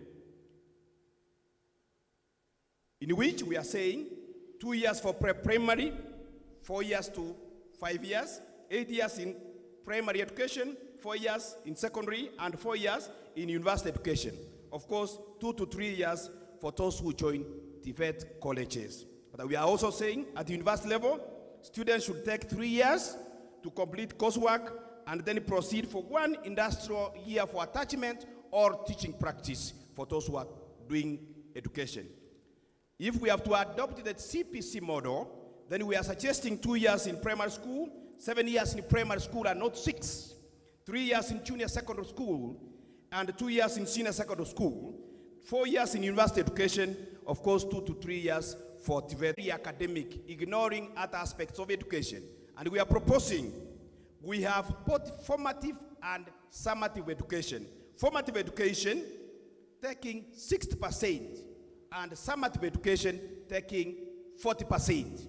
Of course, of the areas of formative education, we must develop rubrics for moral education. It's not enough that you have an A plane in chemistry and an A plane in all other areas, but what is your morality? Some of the questions in our education system are questions of morality. We have people who are very smart upstairs, but their moral issues are questionable. And we are insisting that our matrix in terms of examination must have rubrics on morality. And we are saying if we adopt the 2844 structure, then we have 60%, 20 of which must account for the moral development of the learner at that level. That goes continuously to higher schools. Quickly on teacher training colleges, we are saying it is the press up of universities to train teachers, especially teachers for higher, secondary school and beyond. So the Teacher Service Commission should be left with the function of employment, deployment, and the remuneration of teachers. We are saying we need to have a body that is responsible for registration and discipline of teachers, not the employer. We are also saying the curriculum of teacher education in universities must reflect the changing trends and include not teaching teachers to become teachers, but training them to become teachers. We're also saying Tvet colleges should be focused on skills and vocational training, and anyone who wants to become a Tvet teacher must be a trained expert in an area with a minimum qualification of a diploma in that specific area. We're also saying we have a lot of laws in this country that seem to be fighting one another: the Education Act, the Teacher Service Commission Act, the Q Act, Universities Act, and NEC Act, and we are saying we must harmonize these laws so that we remove competing interests in them. Thank you so much, Madam Chair. Thank you so much. Can we appreciate the team from Kenyatta University? Give us the written memoranda. We hand it over to our secretariat. We'll be grateful. And where possible, you also give us the soft copy. We've loved your presentation. It is so powerful, and it will help the learner of this country in a big way. Thank you so much. May God bless you. Thank you. Allow me to give an opportunity to Kenya Union of KNUT. KNUT, I am giving you 7 minutes. Make your presentation very fast. Take the shortest time possible, because I'm told you have a meeting in the afternoon. Karibu.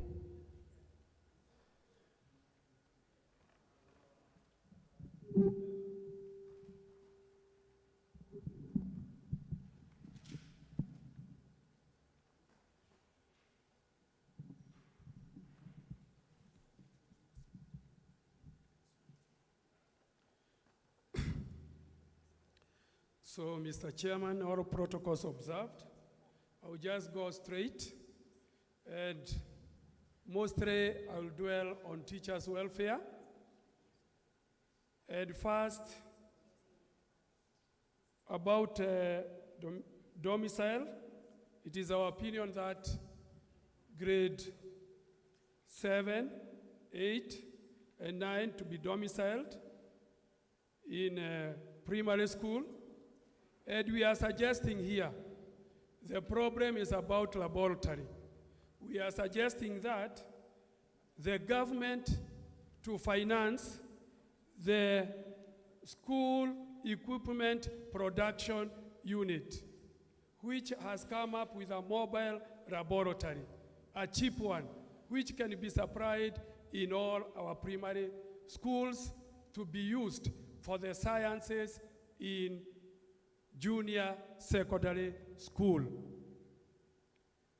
On the curriculum, it is fully loaded. We have heard that. With a lot of work, teachers are doing a lot of work, especially in Nairobi, whereby a class is being manned by one teacher with 130 pupils. And a teacher is supposed to do all the work, lighting, profile, rubrics, and others. It is of our opinion that some of these subjects, we are having 13 areas of learning. They need to be condensed, and we have few areas of learning in our primary and also in junior secondary. The other one, on parental care, we have observed that parents have not been sensitized well about the new curriculum. That is why when they are speaking, they always blame teachers, is asking for rabbits, hens, and they eat. So we are saying we need to sensitize parents on this new and also their responsibility. On assessment, Mr. Chairman, I'm moving fast because we have a written memorandum. On assessment, here, this is where we are having issues. On formative assessment, like the one we have told here by Kenyatta University, 60%. Let me say the assessment which is going on, this exam will be run together with KCPE. This is because, like in a school in Nairobi, we have a school which is having 400 candidates in standard 8. The same school has about 500 candidates in grade 6. How will they use the facilities? That is a big issue.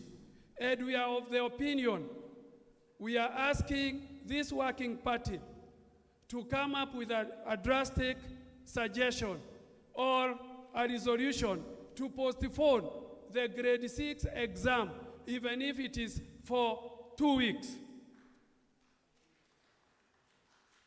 First of all, we have KCPE, then after 1 week, we have grade 6 exam. Otherwise, it is a nightmare to organize this exam. Even the personnel, we don't have even, like in Nairobi County, the other day we are being informed they are going even to use ECD teachers. And if they are not available, they will ask the police to assist. So it is an issue. Now, on quality assurance, Mr. Chairman, we are of the opinion the quality assurance should be left with the Ministry of Education. Let it be left with the Ministry of Education. And this has been an issue whereby we have the TSC, we have the ministry, we have been having conflicts in our schools, and we are of the opinion, let it be left.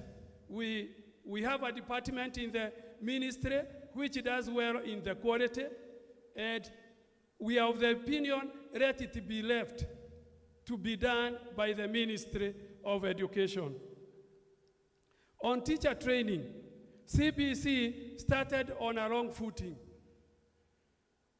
As union leaders, we are intimidated, we are threatened, and we are of the opinion, the designers, some of them were not willing.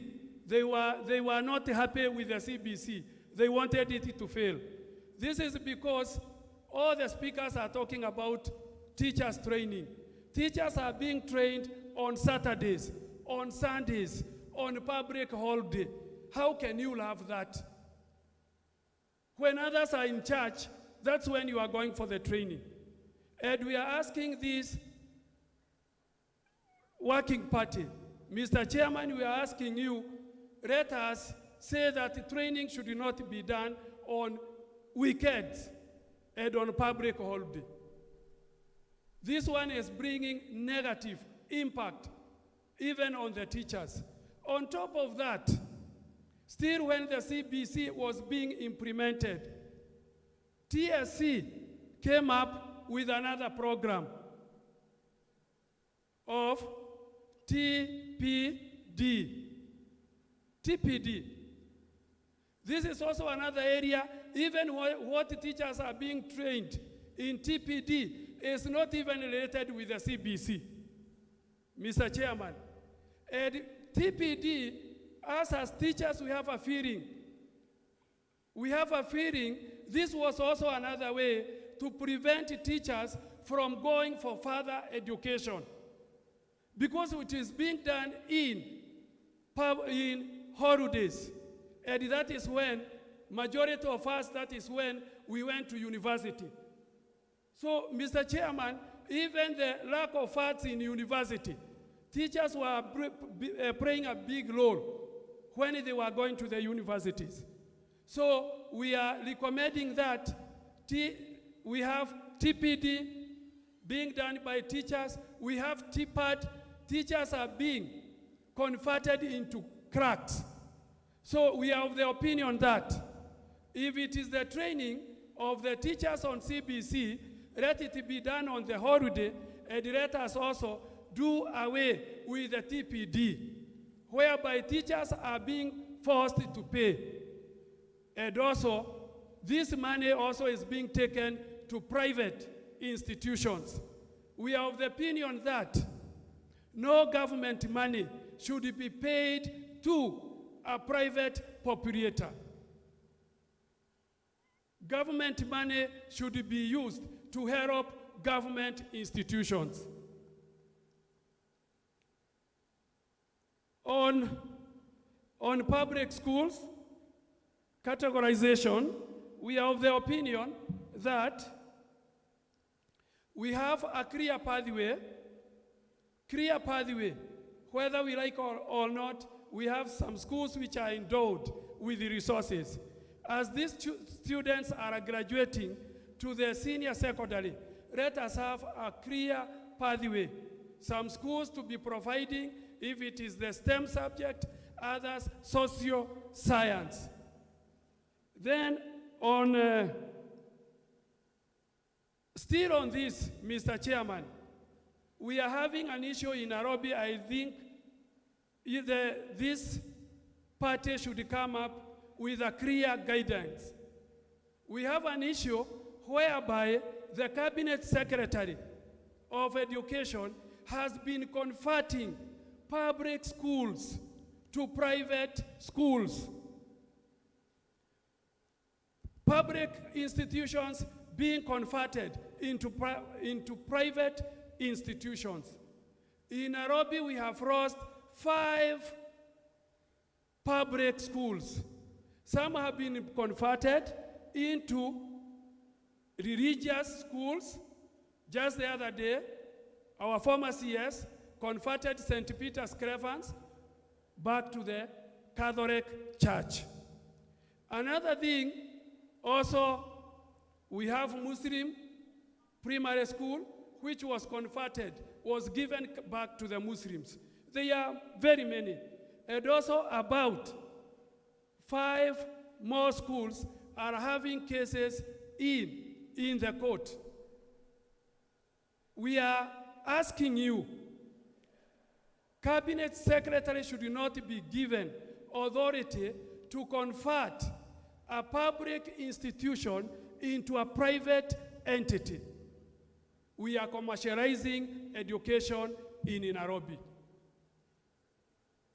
Let the National Education Board be given that authority. The National Education Board should be made sure that it works, and let it be given the mandate to do that.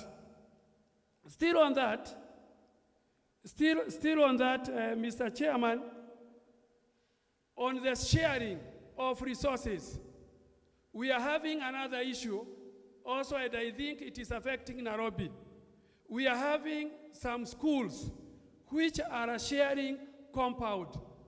We have a public secondary school and a primary. They are sharing the same compound, but they don't share resources. A primary school will go without water, and a secondary school is having water. We are asking, we need to come up with a framework on how the schools will be sharing resources. And also we are suggesting that BOM, we integrate the BOM. If it is the schools are sharing, let it some of the BOM of the secondary vis-a-vis of the primary be in both members, be in both boards, so that there is that mutual understanding of these schools. It is an issue in our schools in Nairobi. Still on the public schools, Mr. Chairman, we want the county government of Nairobi. We are still having, the still county government of Nairobi is still having assets and documentation of public schools in Nairobi. It has not been released. We are suggesting that, please, we would like you to authorize the county government to release the assets to the national government. So we fail to understand why county government is always clearing on the properties. Mr. Chairman. Time. Kindly summarize, because you yes. have the memorandum. On capitation, we are for the government to increase capitation, especially in primary schools. But also, we are on the issue whereby, from the time the government started supplying books to our institutions, we are having books whereby they oversupply. Even some of the schools don't have stores to keep these books. And we are having a feeling that this is another corruption cartels who have come up in form of suppliers. And what the head of institutions are being asked to do is only to sign wherever you go and take those books. That is something, it has to be looked, and we are of the opinion that let us revert back. Let the heads of institution be trained about financial management. Let us revert back.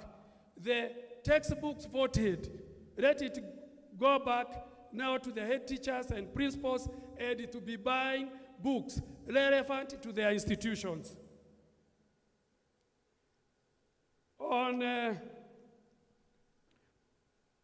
On deployment of the teachers, we are against delocalization, especially whereby a teacher can only be promoted outside his area of work. We are against it, and we would like, this one has already been said, it has to be destabilized the families, but it's still on that, Mr. Chairman, there is another issue which came up with the TSC about career progression guidelines, whereby a teacher cannot be promoted on merit. A teacher cannot be promoted on academic qualification. A teacher can only be promoted only when there is a chance or an opportunity. Mr. Chairman, this one has demoralized the teachers. So we are saying, let also teachers be promoted on academic qualification or on merit if somebody has been performing well in any field. In fact, Mr. Chairman, this has increased corruption even in the TSC, because some of the people who are being promoted don't merit even to be promoted. So, Mr. Chairman, on public-private partnership, we are of the opinion that taxpayers' money should not be used to finance private institutions. The reason being, what happens if somebody has been given capitation by the government and all of a sudden you close that school?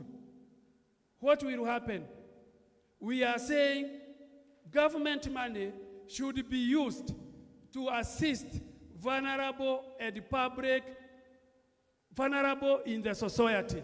So we are of the opinion that let public money not be used to pay for private candidates or private students in our private institution. Lastly, on tracking system, we are of the opinion, we have the assessment tracking system, we are of the opinion we need to have a unified tracking system.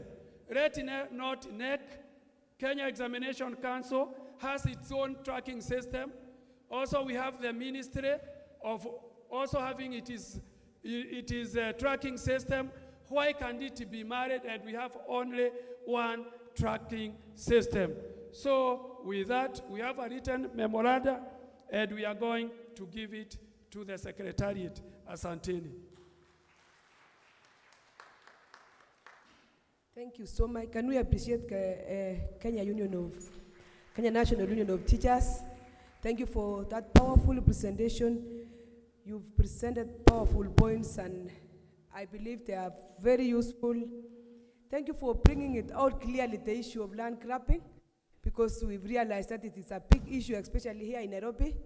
And soon and very soon, there shall be a scenario where there are no public schools in Nairobi.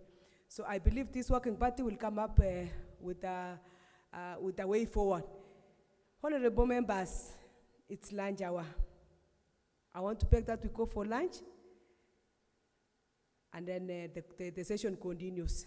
As we said in the morning, we'll be here for the whole day. We've come to listen to your views. We've come to listen to your presentation. We want to get your opinions the way you've made them, and we are ready to listen to you the whole day. Kindly bear with me because the hosts are saying lunch is ready. I would have wished to give this opportunity to University of Nairobi Faculty of Education, but I can see that is complaining.